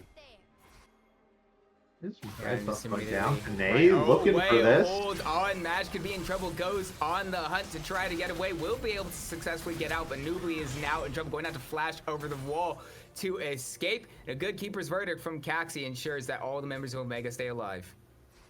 Yeah, and that's TP burned now for the side of Conduit as well. This is a Baron that they have to start up to try and force something. So easy, had an early teleport, but Conduit do have a pretty quick take on this Baron. It's going down to 8k now. The response from Omega has arrived. Nubly They got off. You guys find a hook. leave.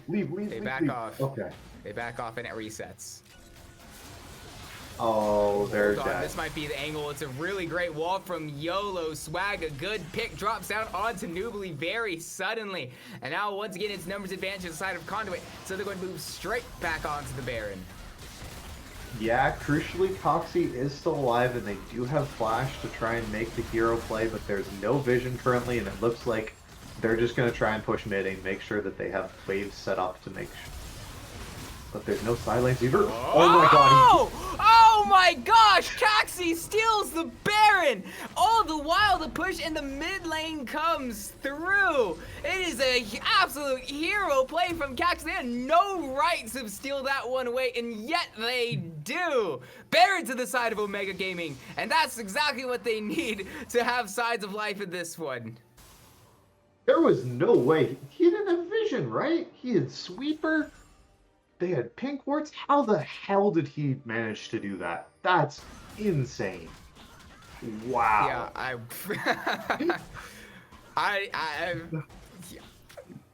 however Caxi managed to do it, it's still going to be Baron to the side of Omega, which is a very important timing. Hold on, Match could be in trouble. No, yeah, Match that's all right. two autos that did most of our health, it seems. Oh my god, the flash forward goes forward, gets the stun, but it might be a little bit too far. The kill drops down onto the Misfortune before the Cosmic Radiance drops, but will it matter? Nubly's in trouble. Nubly burned down all the while. Panay gets a ton of damage onto Saren. So importantly, all the damage from the side of Omega is off the map, which will give Conduit the time they need to move onto this mid lane tier 2, and then later onto the Drake.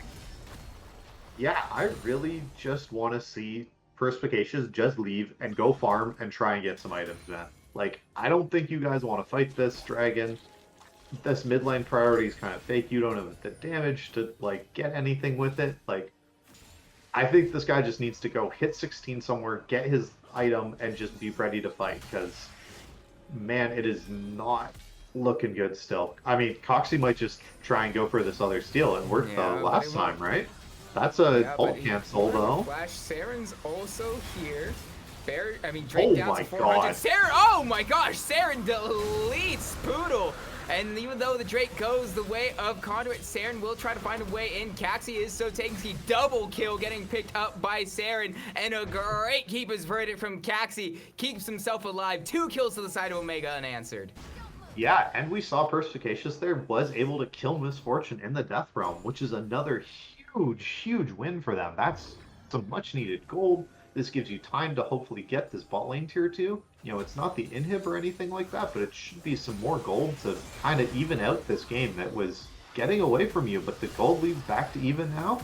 And Saren is just so big. Oh, look at the flame Saren's from Nubly, but the dead. tower shots goes down. Saren's picked up by the Anivia, Yeah, who has the access Agnivia, to the the passive. tower's still Agnivia isn't helping enough them. to get the kill. Yes, it is. Shut down for Perspicacious. Onto YOLO Swag. No more Anivia means there's not quite nearly as much wave clear. So easy is pulled back. Perspicacious gets the kill onto Poodle, but the Cosmic Another Radiance pull. is dropped onto So Easy. Another pull goes down onto So Easy. Maj gets the kill, and the rest Panay? of Omega has arrived. Panay gets killed by Maj. Double kill for this Sivir. It's an absolutely massive Does fight to Coxie the get side of this? Omega. This just might be the fight they needed to win the game. It's Genetics, the only one left alive, but the health bars on the side of Omega are another so low. The pull! pull! The pull from Perspicacious comes through, gets the kill, gets the ace. He's He gonna die. struggled so much this game, does die as you say, but comes up clutch in this fight. Yeah, and YOLO Swag's back up in 5 here, so I think this is just going to be double in him. But, man, what a comeback this has been for Perspicacious in this last fight. Just one more auto match. There you go. Nice. Okay. Yep, You just leave YOLO Swag. Nubly's dead. Nubly's dead. Yeah. You leave Yeah. Nubly. It's the Yeah. sacrifice they have to make. But 2 inhibitors bursted open on the side of Conduit's base is absolutely a trade you will take for your support. Yeah, and if we can I get a quick check? Oh my god. Oh, the Sarah's- stun lands onto YOLO Swag. A great scatter of the weak drops down, but there's not quite enough burst to get the kill onto YOLO Swag, who stays alive and actually gets the counter onto Saren. Maj in trouble. Panay finds a way onto the Sivir, but there's a lot of damage available for Maj, and Panay has to back away. I was going to say, I wanted to get a quick check there on Saren's AP or his stacks, because I feel like he's got to be really close to being maxed out on those Syndra stacks, but oh man, just gets taken out. I think Coxie might have had to use his the dash to knock YOLO Swag out of one of those queues, and I'm pretty sure that's why they lived. Might have been the Knight's Vow from Poodle, actually, as well. Just so close to just getting absolutely two-shot by this Syndra. Importantly, that the kill was turned around does mean that Saren is not on the map, unavailable to set up for this Baron. Perspicacious? Its Genetics will see sit to the death realm, but here come the rest of Conduit. Perspicacious will be coming out any second and is stunned up now. The rest of Conduit is here. Perspicacious, the hero in the last fight. Not quite feeling it this time around. Important as Baron spawns in the next 30 seconds. Yeah, there's so much bot lane, and though I don't know if you have the time as Conduit to go take this Baron, I feel like this top lane tier 1 is finally going to fall for the side of Conduit. Omega is looking to take that here. They have all of the vision set up in the world, just looking to see if anyone comes, you know, that shouldn't be here.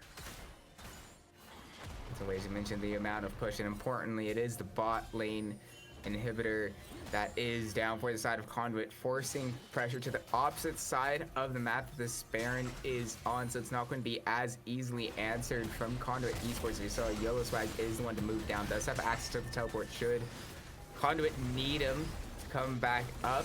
But it is Conduit moving on to there now, starting it up, getting the option to teleport. Coming through from Perspicacious is arriving, so it will be Conduit moving off this Baron. But importantly, in all that time, in all that delaying, it does reduce the amount of time needed until the next Drake spawns, and it is a potential Ocean Soul to Conduit.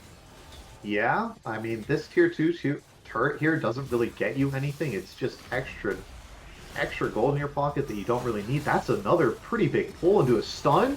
Yeah, YOLO YOLO Swag getting low, going That's into the into egg form, does have access to it, and it's going to be the Cosmic Radiance dropping, preventing anybody on the side of Conduit to die immediately, but Panay goes down so easy on the backside, but it's only Caxi that he's found. Nubly will be traded back.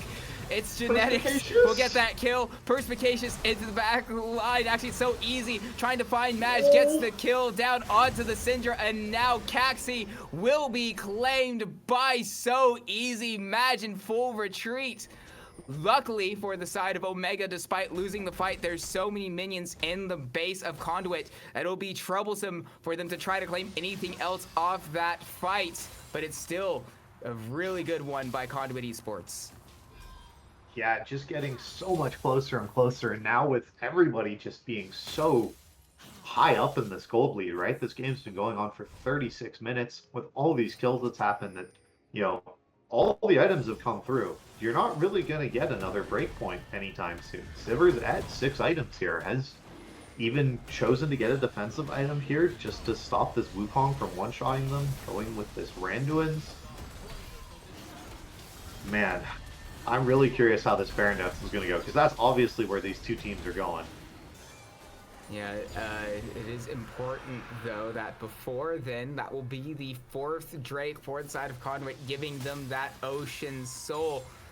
Will allow them to heal up even more, and if they can survive initial burst, they'll start healing up as a result of this Drake, and especially YOLO Swag, with how much AP is available to them, can really basically get an insane amounts of lifesteal available to them. I guess Spell Vamp would be the more accurate term. Either way, it is a very big tool going to the side of Conduit Esports, but they still don't have their bot lane. Actually, their bot lane inhibitor just came back up, but it is the target of this super minion. So Easy will be the one to move down to the bot lane to clear it. It's just got to be a snap engage. It's a trigger for Omega. Can Omega find a way on? Perspicacious not quite landing the pull. It's a good wall from YOLO Swag to isolate Nubly, but that's not really the target you want to move in on, especially at a numbers disadvantage. It's still very tentative moments here in and around the Drake pick. Nubly and Perspicacious going forward, stunned up by the Dazzle. The pullback not quite finding anyone. Perspicacious down to half HP, slowed up so much. Panay trying to find a way in, trying to find a good cyclone angle, not quite getting it. Flashing away before the Cosmic Radiance drops. Importantly, no jungler for the side of Omega Gaming. Conduit Esports does really well to find the fight. They follow it up extremely well. Saren with the Scout of the Week stuns up. So Easy in trouble, So Easy can't quite turn around, not quite making this game look easy at all, but the stun drops from YOLO Swag, preventing the hook landing onto YOLO Swag. This Anivia staying alive, dodging everything they need, but not quite enough at this point in time. The stun doesn't drop from the Poppy onto the Anivia. Nubia's low. Genetics finally gets the kill onto Nubly, but it is immediately answered by Madge, who does have the move speed from On the Hunt. Can they get the kill onto YOLO Swag? But it's a great wall from YOLO Swag getting the kill. Now Caxi, the only one left in around this fight. Perspicacious should be arriving soon. A teleport is dropping in the mid lane to try to turn this one around. It's a really valiant effort from YOLO Swag. They will use the hourglass to stay alive, but it's not long enough to get any of these kills. A very long extended fight goes the way of Omega Gaming. They don't really have any tools available for them to take the Baron. Yeah, I mean, that was so much time brought by the side of its Genetics and YOLO Swag that it allows Panay to get back into this game. If we can just get a quick check on Saren here with the amount of AP that they have, and I'm just curious how many stacks they have as well, if we're able to. 822 AP. Whoa. Woo! Yeah. 1000 AP game coming in for Saren potentially. Yeah. There's some stats going on there. Holy crap. All right. And That's the Baron dance, and this is the thing now. Now that you have Ocean Soul, you can, if you're the ones in control with Baron, you can hit it as much as you want because it's just a giant lifesteal pinata basically for you, right? So it's going to be really hard now for Omega to get back into this game. I don't know if you're able to send Perspicacious off into the side lane like they currently are. I think you just have to group 5. it's especially important that at this time, and all this time, I guess, Conduit Esports' inhibitors have respawned, so no more automatic pushing waves to the side of Omega to be able to set up these objects. Now Noobly could be in trouble. Has Does have flash. access to the flash if they need to use it. It's actually pretty safe. He does flash out, and now Caxi not quite going to use the Keeper's Verdict. It will be back up pretty soon. As a result, the hook fans its way. Odds is so easy, but it's not really the target you want. The Cosmic Radiance is dropping for the side of Conduit. It does come over the top. Bullet Time gets a little bit of damage, but it does isolate Noobly. Gets the kill onto the Nautilus, and now it's numbers advantage. It's a great Scatter of the Week from Saren, and a great Keeper's Verdict, knocking out the members of Conduit, separating this team fight up that Omega capitalize on. So it will be potentially Omega looking for a little bit more. Their health bars are definitely a bit more safe. Sun lands onto Saren, but he's pushed out away, and the rest of Omega move to the Baron. Yeah, but they're going to heal up. They have Ocean Soul, right? I don't know if they have enough. Oh, and they do know that it's being claimed on the side of Conduit. They're arriving now. Perspicacious will try to separate out this fight, but he's immediately deleted by YOLO Swag. The Baron goes the way of Omega. So even though Perspicacious dies, it buys enough time. Saren is the target. It's Genetics picking up that kill. Now Caxi separated from the rest of the team. Double kill for It's Genetics. So it's the Baron, but at what cost for the side of Omega? Yeah, it's Baron, and all you have is your bot lane. I don't know how much you're going to be able to get with this, especially with the YOLO Swag just being able to walk up and just zone away Maj completely, right? It doesn't matter that they're Sivir and they have the spell shield, it's just the wall. They can't deal with it. Yeah, it's very short range for the side of Maj. Sivir, even though she does have the Boomerang Blade to help clear the waves, it's really about all that Maj will be able to use with the push coming through. Now Noobly separated from the Sivir. Bullet Time goes over the top. Noobly going to drop the depth charge to prevent any more damage coming through, but he's on the wrong side of the map. This Nautilus isn't long for the world. It's Genetics. Won't quite get the kill. Gets access to the W shield, but it's important. It separates 5 out seconds this fight. till Saren. Perspicacious back up. Saren is back up now. YOLO Swag into the death realm. YOLO Swag in tons of trouble. The rest of Conduit will try to stick Saren's around up. to help their Nivea. Does have Watch access the to scatter. the egg when it comes through. Scatter of the Week drops, but it won't quite matter as the death realm ends. That means YOLO Swag is targeted by the rest of Omega, and so no more Nivea for the side of Conduit. Importantly, as Elder Drake has just spawned. Yeah, but do you just run? Do you just start it? What do you guys do? Do you go mid? What is the play here? This is the type of league that, like, you need a veteran shot caller who just says something and you just commit to it. And that call right now is Elder. The play is Elder, but Panay does have Smite available. Luckily, Caxi does have the Steadfast Presence to prevent an entrance on the dash.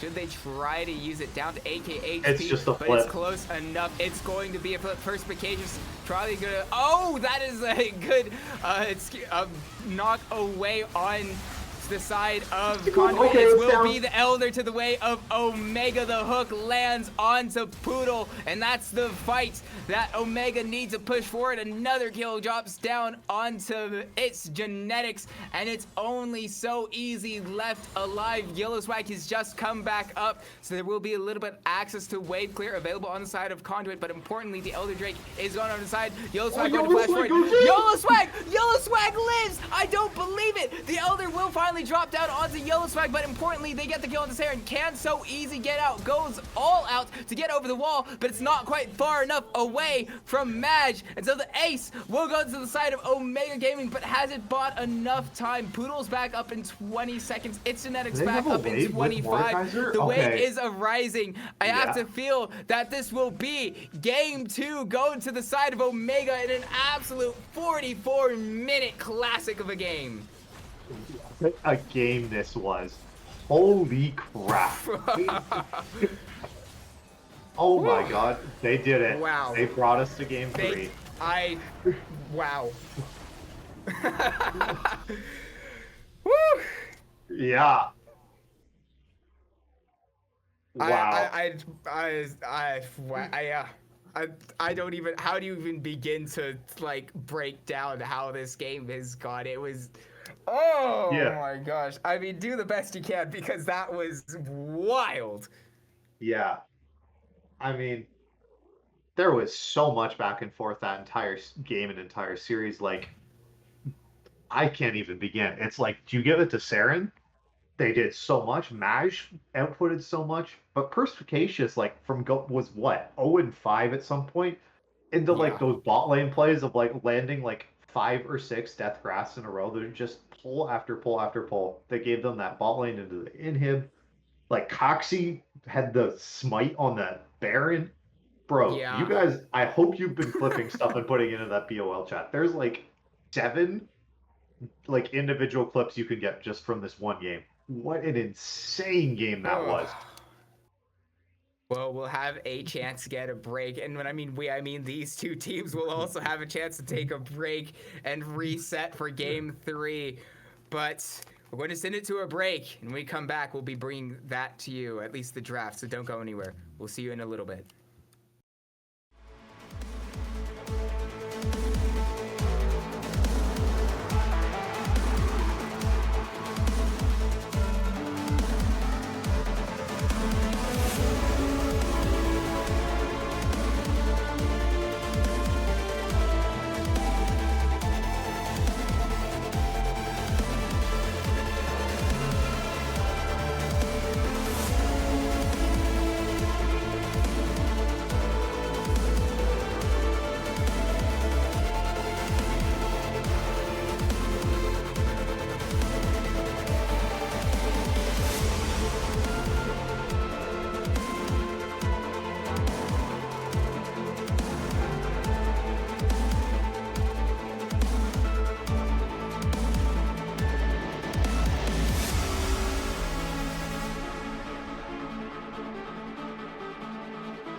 And we are back after an exciting series so far. One that has gone back and forth has sent us to a decisive game 3.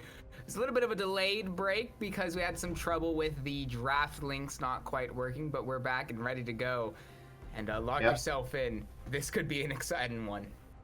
Yeah, so Omega this time are on blue side. They're going to be giving red side counter pick on the side of Conduit. Yunara is available for first pick on blue. Something that I guess has been... It was banned in the previous series in game... Oh wait, Yunara's been picked, hasn't it? Yeah, I'm pretty sure in game 1, no? Yeah, in game 1, Yunara was picked. So that one would not be... Okay. I think... okay, Yeah, I think they're just messing with us. Yeah, All okay. All right. Yeah, I thought for a second we would have a whole entire debacle in which I would not know how to handle, but we're okay. It's the victor going to be B1 for the side of Omega. Yeah, that one hasn't been played this series. So that's good. Not. We're keeping to the fearless rules. I think that's kind of an interesting one with this Anivia kind of being banned away from YOLO Swag. I think that's like their normal answer into it. Way also is gone. They have like more aggressive options they can take here, but those are kind of their classic control mages into it. There is the Xerath angle here. That YOLO Swag plays a lot of these kind of higher range, really annoying things that you hate to play against. Also something I think that's pretty decent with Viego. Also, I love this Viego pick. I think he's really, really good. That's a brand. Oh. Well, I mean, I guess Brand has received buffs in this patch, ones that have been somewhat significant. I know there's been some experimentation with potential Brand moves into the mid lane. Nothing that I've seen to be so like decisive as in like Brand is super OP, but it's definitely been an idea that has been kind of shifted around as a potential pick that can be picked up, and clearly Conduit think that that's the option for them.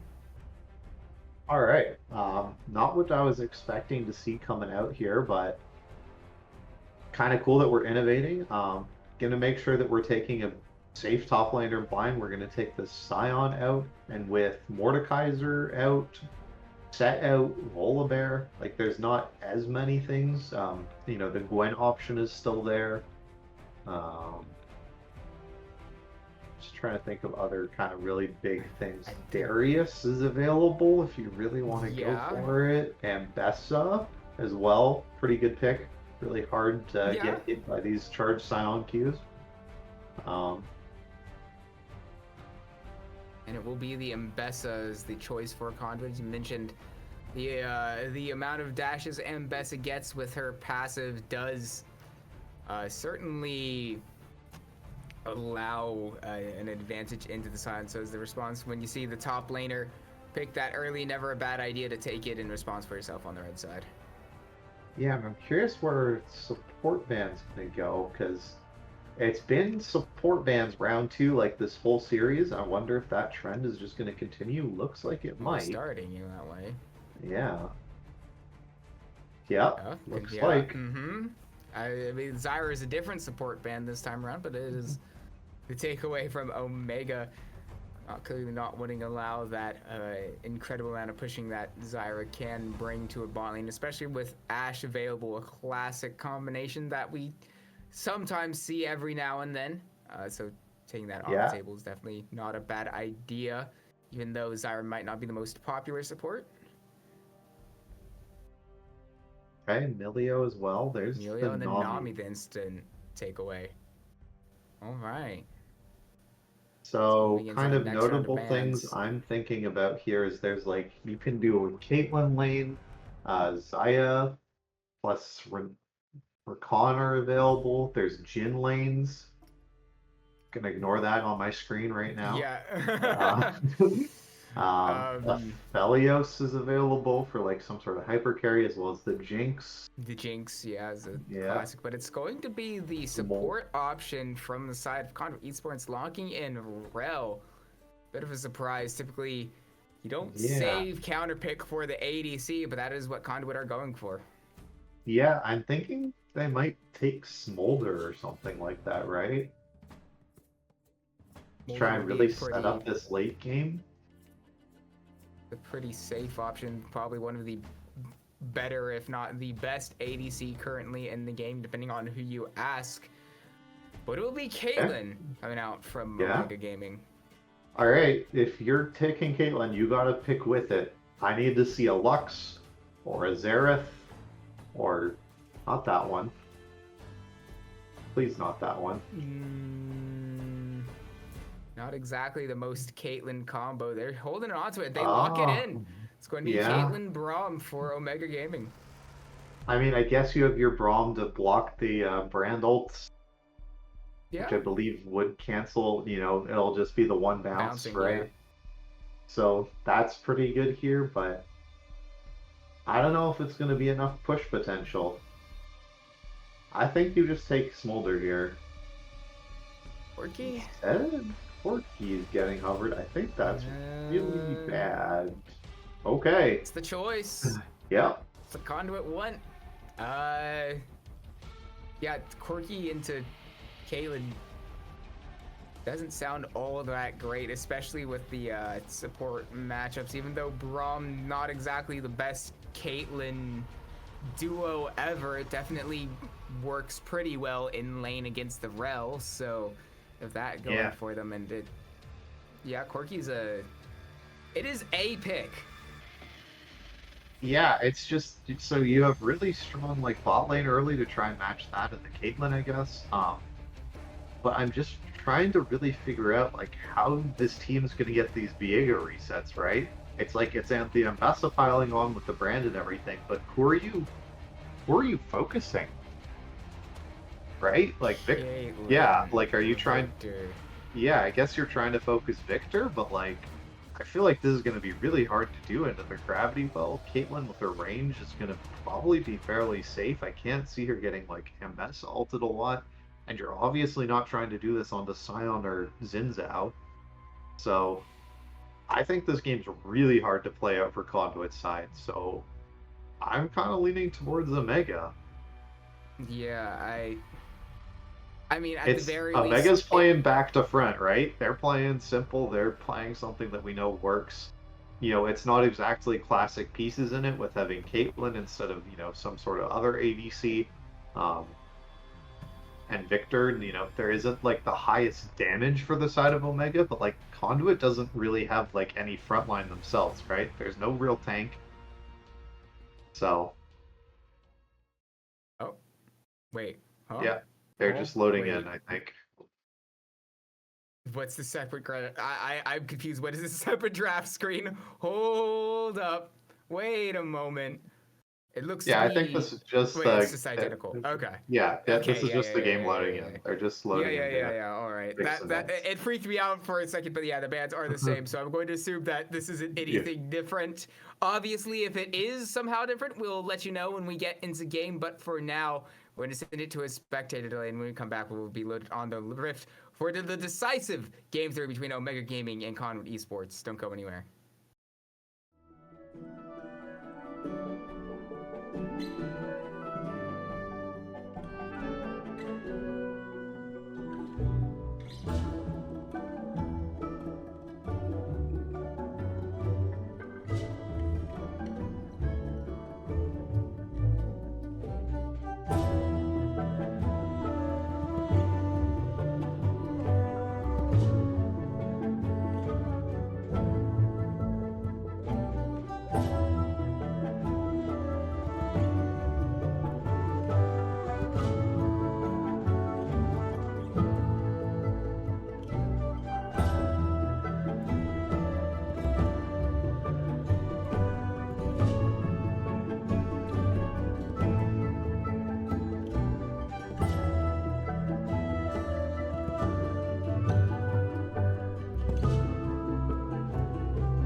And we are back on the Rift for the final time tonight here in the Blue Otter Premier League.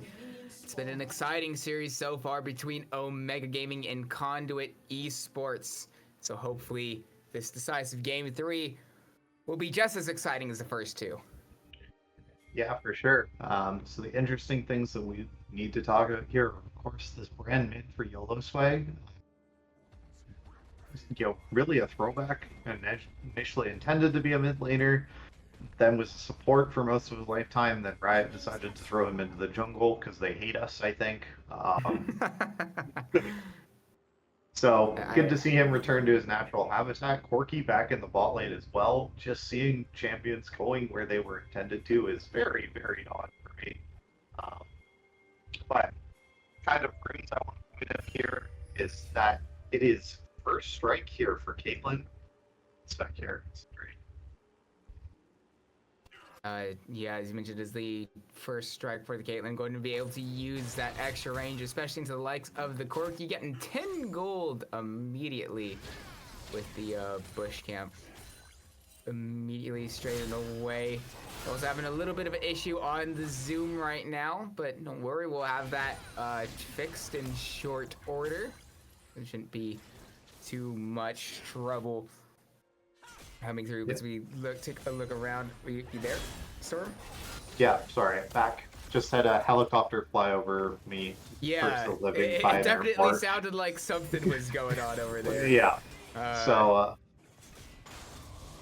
But we're back. Perspicacious trading really heavily into so easy here. Not something you really want to see. Very much is silent in this matchup. It is literally just farm and get soul furnace stacks. So hopefully we're able to kind of slow down and don't ever repeat of this Mordekaiser into Cassante matchup. But lots and lots of trading going on towards the top lane. We see both junglers starting to path down towards the spot lane here. They both know that that's where they need to be to prevent number one Caitlyn from getting plates, and as the side of Zinzao to try and get plates. Oh, Perspicacious, what are you doing, bro? Okay. Good dodge there from Saren. Moving on to Caxi, actually going to look towards the mid lane. YOLO Swag obviously not having a lot of mobility on the brand. Will instead opt not to move onto the gank, and now YOLO Swag trying to find the move onto Saren, does land the W and gets the stun down from the fireball. One auto attack more is all YOLO Swag needs to get the solo kill in first blood onto Saren. Yeah, and this means that that's kind of clears Panay to kind of take a look and see if he can find something down towards Caxi here in the jungle. Lot of potential there, but instead just going to not head over towards his scuttle crab here, clear that off. Does have the potential to go for this double scuttle if they want to, but they do have so easy in the top lane, really getting the push in here. Yeah, Especially Perspicacious. Got a mana. Forward. Does so easy have the damage to get the solo kill. Not quite as Perspicacious flashes away just to ensure they don't give over the kill. But importantly, it means no flash for Perspicacious. Yep. And that's going to be TP burned here. Isn't able to even complete a full item off of that or a real component. Just gets, a couple of random knickknacks here and there. Maj as well and Nubly haven't been able to get any damage down towards the spot lane turret. Aren't even able to stack a wave here. That this is just like a couple of casters coming in. So there isn't anything coming down here for Maj either in terms of that. And we are seeing so easy as well returning to the top lane. That's a lot of damage on the Nubly. Trouble. Going to swell up the Unbreakable eventually, but not before taking a big chunk of health for themselves. But health is a resource. If this was the angle that they were looking to recall on anyway, it might not be the end of the world. However, very aggressive stepping forward from its genetics, and Poodle does ensure that these recalls are delayed. Yeah, just going to cancel them for the most part, and Nubly's just going to sit there and chug down on some potions. I mean, I don't think there's really anything coming from this, but just Nothing coming out from your Zins out early isn't really what you want to see. Definitely needs to be trying his best to get this early game going for your team. The rest of your team is very much kind of in this kind of scaling position. Caitlyn, while very powerful early, hits such a trough towards the mid game. It generally feels as there. You do see Panay down here just covering. Yeah.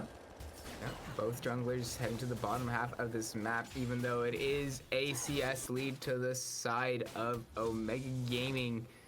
At least the bot lane of Omega Gaming, they've yet to recall, so not quite going to be able to utilize that power available to them just yet. Should a fight come through. As you mentioned, both junglers in the vicinity, and health bars are kind of in a range and where you suspect we might see a gank coming through from both members, but importantly, Yellow Swag is also moving towards the bottom half of the map. Yeah, and that is someone with an ultimate available. Panay doesn't have theirs available to them. Oh, Poodle's gonna That's land the flash crash down out. onto Noobly, but it's a little bit too far from Poodle, who gets claimed. But the rest of Conduit have arrived to turn around this fight. Pete's to the side of Conduit, and yet another kill. All 3 kills going to the side of Conduit Esports, with only the 1 in return. Yeah, and even more appropriately, all 3 to Yellow Swag has 4 of his team's kills right now. This brand is going to be absolutely bananas. I am so curious what they're building, especially with this early blasting one. If they're going towards a lost chapter item, is this going to be the Hextech Gunblade? It's not Gunblade anymore, whatever the shooty gun is. The Luden's companion. Yeah. Companion. Yeah, whatever they renamed it to. Yeah. Oh, no, it's Ryle's Yeah. first item. Okay. Okay. All right. I Sure. mean, it's a pretty common item on brand, with Yeah. how much AoE ability he has, to him. You can get some pretty crazy slows available. Also helps with the Pyroclasm as well to keep people within the range, to keep it bouncing around. So, a bit of not the most common vibe for the Panay's back here before we get to again. that, Madge is in Madge. trouble. Panay once again with a gank. Madge the target. Madge getting claimed by Viego. Going to use the 50 caliber net to get himself a little bit closer. Little snap trap not quite landing its way onto Noobly, but they do get the kill. Yeah, even forced the flash out of Noobly there, so this is just another spot. Oh, the wait, bouncing. Pyroclasm used by Yolo Swag gets a big chunk of health down onto Saren, who's almost certainly going to have to recall without teleport. And it's a big moment in the mid lane trade of ultimates, but all the while, Caxi does start up Void Globes. Yeah, I mean, this is something that you need to try and get. That is going to be all 3 going All down, 3, which yeah. is really huge for this Caitlyn, right? You need to get plates as Caitlyn or you're not a champion. So this is I can't even stress how big that is. I mean, I feel like this is something it's in my head, it's if Caitlyn doesn't get 3 plates in bot lane, she has failed as a champion and the game's over. That's how I almost always feel.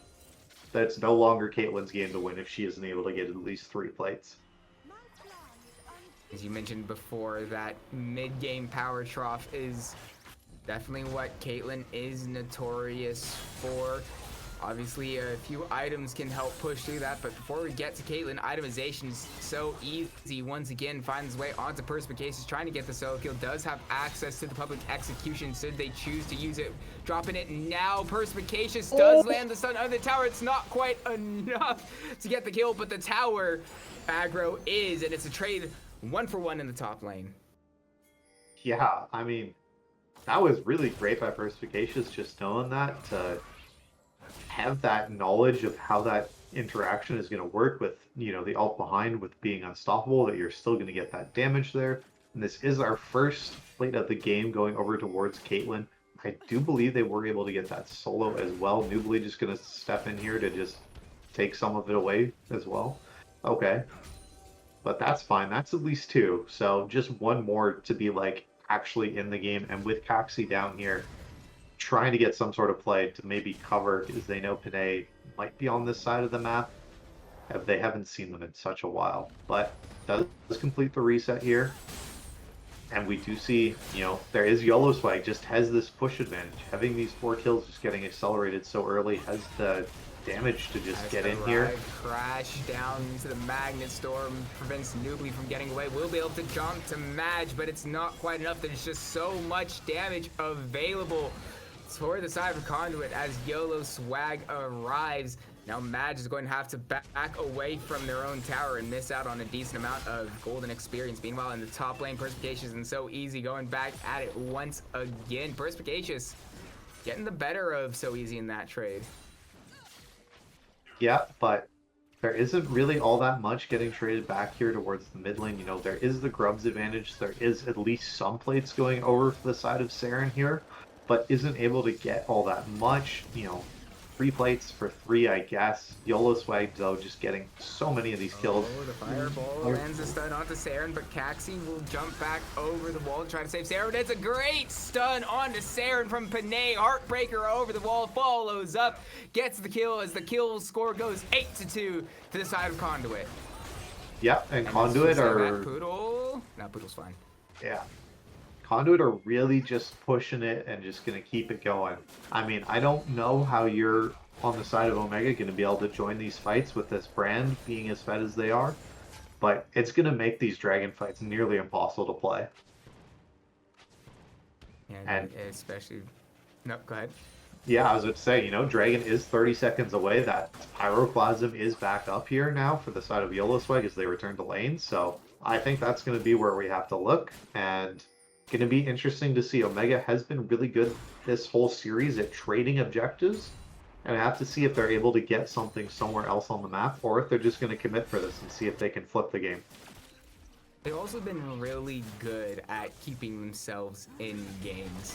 I mean, despite the kills looking like it's been really one-sided to the side of Conduit, and even though Conduit do have the gold advantage, Omega Gaming have kept themselves within shouting range. It's a less than a 1k gold difference with how many plates they've managed to pick up. As you mentioned, with the grubs available as well, just kind of enhancing their ability for that. But Nubly might be the target. Crash down, lands, stun, drops. Nubly, yeah, just give them somewhere to jump. Esports. The exhaust drops onto its genetics. The jump comes through. The Guardian isn't enough to keep Nubly alive. And now this concussive blows fans its way onto Madge, but I don't believe Conduit will push their luck any further. Okay, so, 1 kill.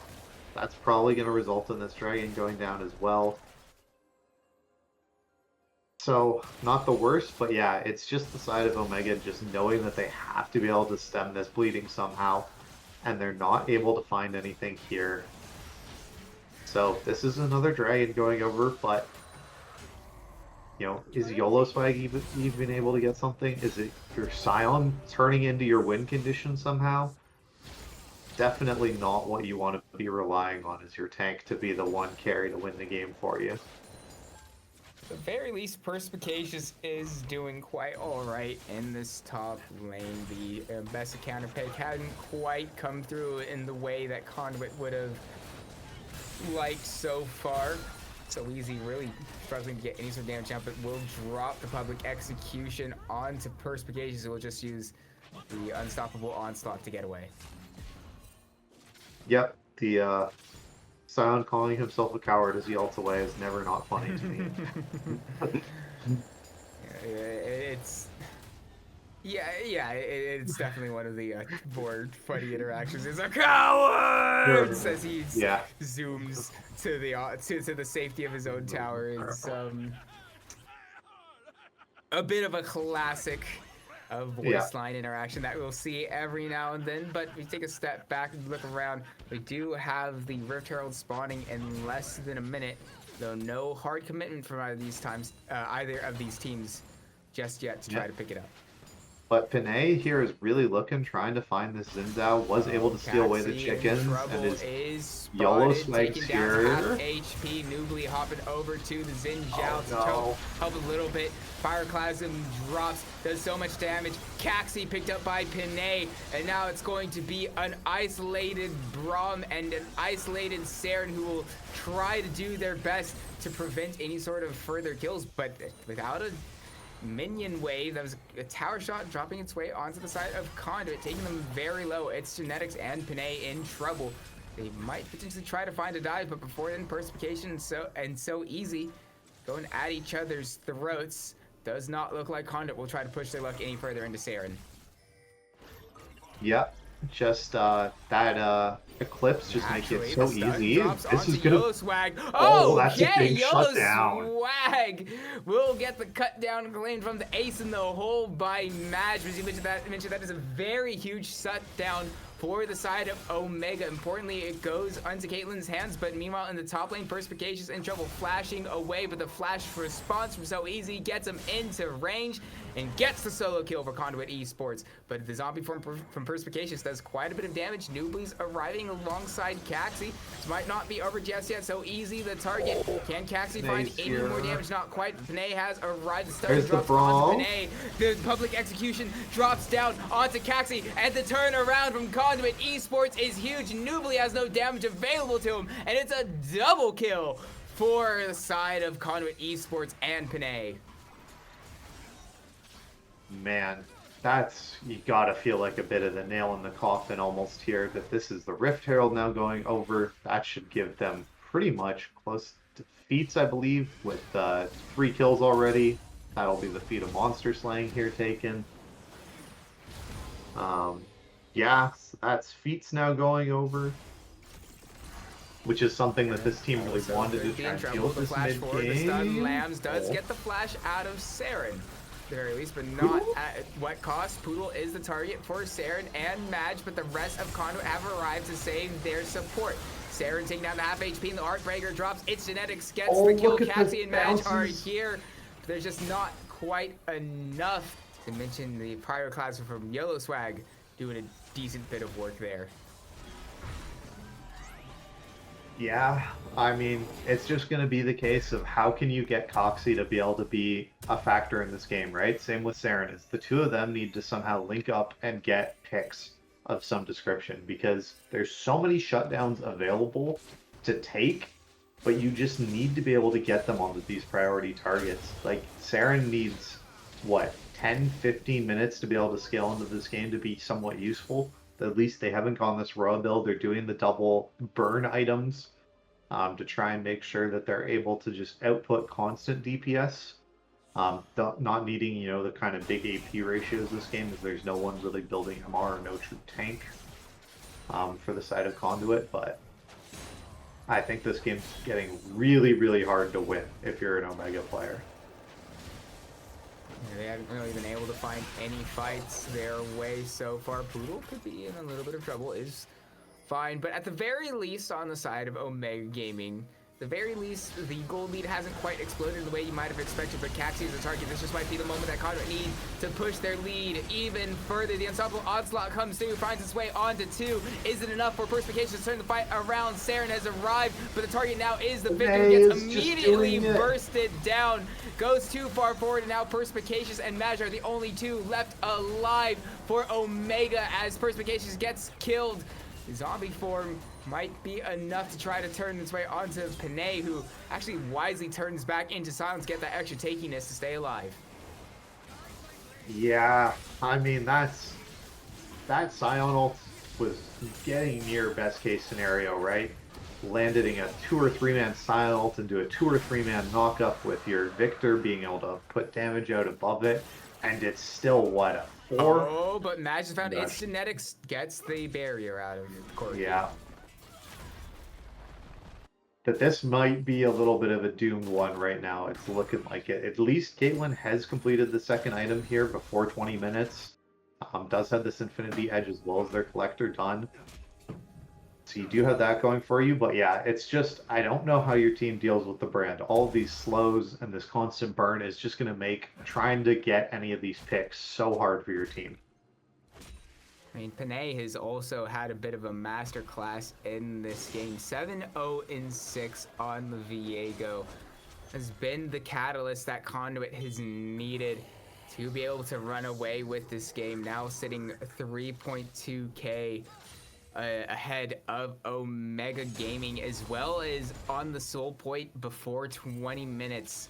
is something that is so difficult to answer, something that just adds so much more pressure for the side of Omega to respond Oh, to. It's no. Genetic, so finds out Mad. She gets down half HP. Panay's arrived. Heartbreaker comes over the top, and Panay goes legendary on the Viego.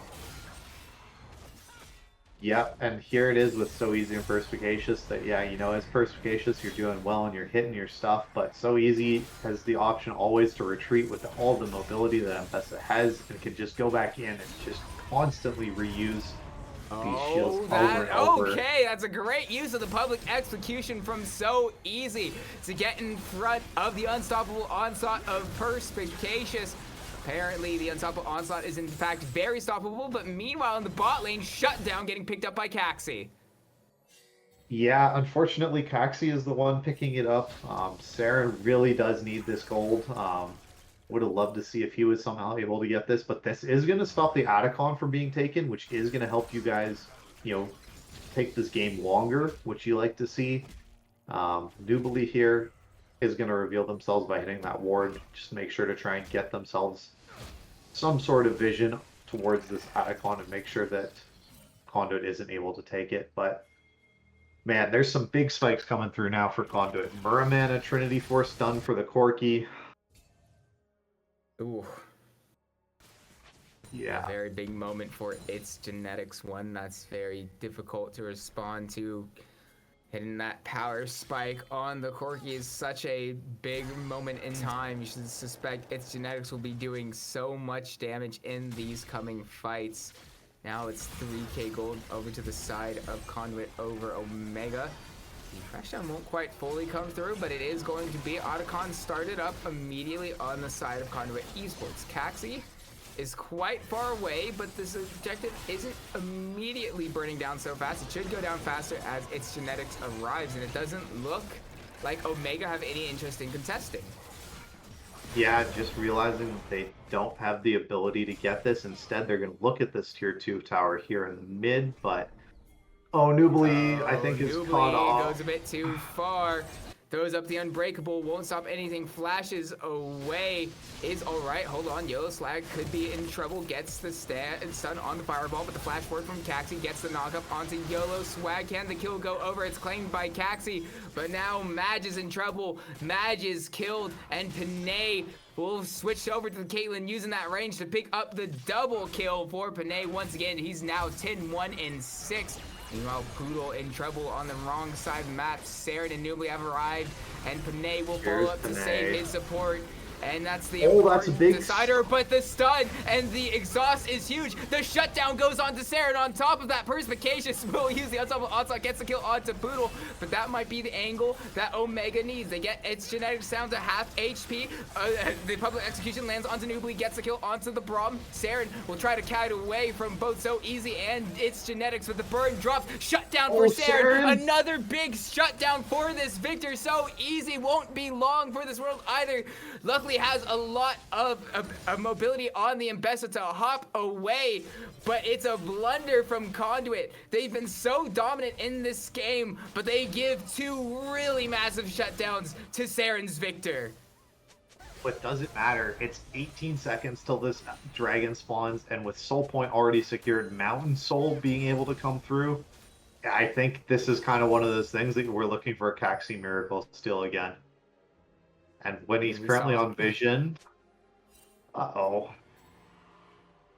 Yep, no access to the sweepers for Caxi, so... Oh no, Maj is there too. Xiao's here. This might be the angle that Conduit want to find a fight to get the kills to ensure that it can't have his miracle steal like Caxi did in Game 2 to help Omega send us to this Game 3. So learn from their past mistakes. Inside of Conduit, making sure that Caxi doesn't have a way in, but they'll immediately start up the dragon. Now Caxi, the target of its Genetics, taking him quite low with the Gatling gun, down to half HP now on the Omega jungler. It's going to be really difficult for the side of Omega to walk in at this point in time. Caxi, the new target, will smooth him away. Caxi will have the proc of the Sterix gauge, but it's just too much zoning away from the side of Conduit, and now the target is Saren. Saren pulled back. Saren deleted by its genetics, and the rest of Conduit going forward now onto Madge. So easy landing the public execution. There's nothing Madge can do when you have an Mbessa on top of you, as Caitlyn nowhere to go. Its genetics will flash forward to get Nubly, who can't go anywhere else, and it's full retreat for the side of Omega Gaming, as only Caxi and Perspicacious are left alive. Yep. I think we need 2 or 3 of these Miracle Baron steals in a row here, Caxi. Let's see what you got, man. He's on the right side of the map. I don't know if Omega or Conduit know that Caxi is here. Oh, They'll they found spawn him. out now. They found him. The stun won't quite land, but he's completely zoned out. And the target is now Caxi to ensure that there can't be a miracle steal this time around. And Conduit Esports pick up the Baron. Yeah, playing this game by the book. 27 kills in 26 minutes. You gotta call what it is. A stomp is a stomp. Conduit coming back strong after that disastrous Game 2 loss, and they're looking like they're going to be able to close the series out and get their first series win here. Conduit have definitely won these fights, but it's a bit surprising to me with how dominant they've been in these fights. The fact that it's 27-8, 19 kills over their opponents. Yet despite this, the goal difference is less than 4K. Which is, I mean, it's not great for Omega, especially with the Earth Soul going over to the side of Conduit Esports, or the Mountain Soul, more correctly. So it's definitely a mountain to climb for Omega, but it might not be as far out of it as it may have felt at this point in time. Yeah, I think this mountain break really is just kind of the last straw, because there's no way you can ever, burst someone down. That was how you would have to get into this, is be able to use this Caitlyn or this Victor, And who is Saren really strong on 3 getting items. Bursted. Saren in trouble. The rest of Conduit arrived. There's nothing for you to do. At least the ace in the hole comes through, gets the kill onto Panay. It's a little bit of gold for Madge. But it's continued push in the bot lane for the side of Conduit Esports. And now Perspicacious could potentially be in trouble. Unstoppable Onslaught used in the opposite direction, and so the response is the public execution onto the Scion, but he lands the Q, gets the knock up so easy with the turret aggro, will have to back away on low health. Yeah, man, that was really, really well played, but Perspicacious has to just stick around here, I think. Nubly just isn't able to really step up and engage here as this Braum. You can look for some sort of flash play with your ult, but I just can't see it happening. And that's going to be its genetics, just being able to keep climbing up this and getting more and more money in their pocket. So easy looking for this kill. We'll drop the shield to give himself a little bit longer, but there's so much healing available. It's so easy. He walks away, gets away from the zombie form Scion. It is alright getting the solo kill as we again move back to the bottom lane, and there's more continued pressure from the side of Conduit Esports. Yeah, just more and more damage just slowly pulling through. Not quite enough damage this to isn't your finish turn on the jungle. Doom. Yeah. I just don't see it at all, right? Where do you go? How do you make this play? This is maybe a little bit of an overstep, but Poodle's here, and you have your mid lane is getting pushed in. Your major towers that you cannot lose are just getting absolutely pounded right now. Mid lane tier 3, the target for Conduit, but an auto attack, an empowered auto attack from Madge does so much damage onto its genetics, forcing him away, gets the barrier out, but it's going to be tagged by the W, flashing away from Madge. Not quite enough to stay alive, but its genetics is on the wrong side of the map. Shut down for Caxi, will get the kill. And so the turnaround for the side of Omega will now be onto Panay. Can they get the damage? It'll be Saren getting the kill onto the Conduit jungler. So a little bit overconfident, a little bit push of a too far on the side of Conduit Esports. Does mean there are signs of life from the side of Omega. Yeah, there's some definitely. I mean, if you Corky Valkyrie into the enemy base when everyone is alive, I have some questions that I want to be asking. Recall stopped. We'll have to flash That's away. They get the flash. flash out of row. That's pretty big too. I mean, it's a minute now till this Elder Drake. You haven't lost an inhib turret yet either, right? So it's not like you're just automatically pushed in every single lane or just bleeding cold. Um, but there is waves bouncing back here. You see that that Omega does need to go collect all of these waves, have to get this bot lane push out. This top lane turret might go down even to this minion wave. And the enemy team is still pretty far ahead of you. So we'll have to see how it goes. Yep, Conduit Esports sitting up 4K over Omega Gaming, but you did mention that this does at the very least allow Omega Gaming to move into the Dragon Pit first. Sorry, it first Oh, is now so easy? so easy. Card out by the concussive blows, is stunned up, not enough burst available to zone them out. Now Nubly's solo, Nubly's killed by Panay, and the push forward goes on to Mash. The public execution from So Easy was incredible. Finding such a key target, Perspicacious will do their best to turn around a kill onto its genetics, but is a very big fight from Conduit Esports, especially with Elder Drake responding, but the answer might not even be the Elder. There's a push to the mid lane. Maybe they're trying to end. Yeah, I think with these death bombers being as long as they are, they probably can do this. It's just if they're able to get Saren here. The crash down gets the CC, and Saren is no more. There's nothing left on the side of Omega Esports to prevent this push into the base, and Conduit Esports take a very commanding Game 3 to win the series and close out Blue Water Premier Leagues here in Day 1. Yeah, and what a fantastic day one we have had. Both series going the full distance. I think these are just going to be some stat padding kills towards the end so that this game doesn't look as bad as it was. But what a fantastic series by both Conduit and Omega. Both played their hearts out the whole way through. And just a fantastic end of the game there. Yeah, really well done from the side of Conduit in Game 3, taking it as comfortably as they did, especially considering how Games 1 and 2 have gone in this series. It was the first game that we've had a truly dominant performance in this series. Yeah, and my mind's just kind of looking at like this, and it's YOLO swag, right? Just Yeah, this it's brand damage YOLO was swag. It was immense. The 4-0, the roam timers that they were able to get, and still was able to out damage and out. They made so much more money than their counterpart in mid that I feel like they were definitely the Game 3 MVP and just set up Viego. And I was wondering, where's the burst going to be for this team? How do they get this initial kill going to roll the ball over for Panay? And the answer was the brand damage. Yeah.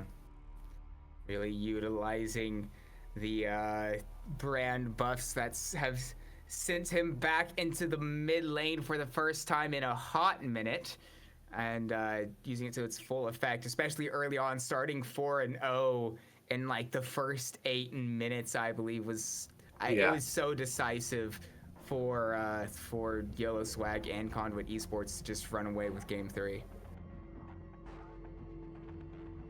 All right. Well, unless you have anything else you'd like to say about this series, I just want to thank both teams for coming out and playing a fantastic set of games. That was really fun to cast, and I don't really have any other closing thoughts. What about you, Isaac?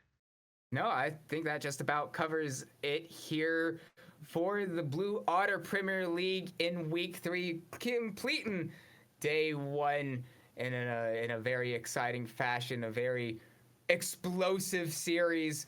And so congratulations to Conduit Esports for claiming their first win of the season. But from everyone here at Blue Otter League, I've been Isaac. Alongside me has been Control Alt Elite. And we also like to thank Becky Rita earlier for covering that series as well. And behind the scenes running production has been Caddy from all of us at Blue Otter League. Thank you for tuning in, and have a good night.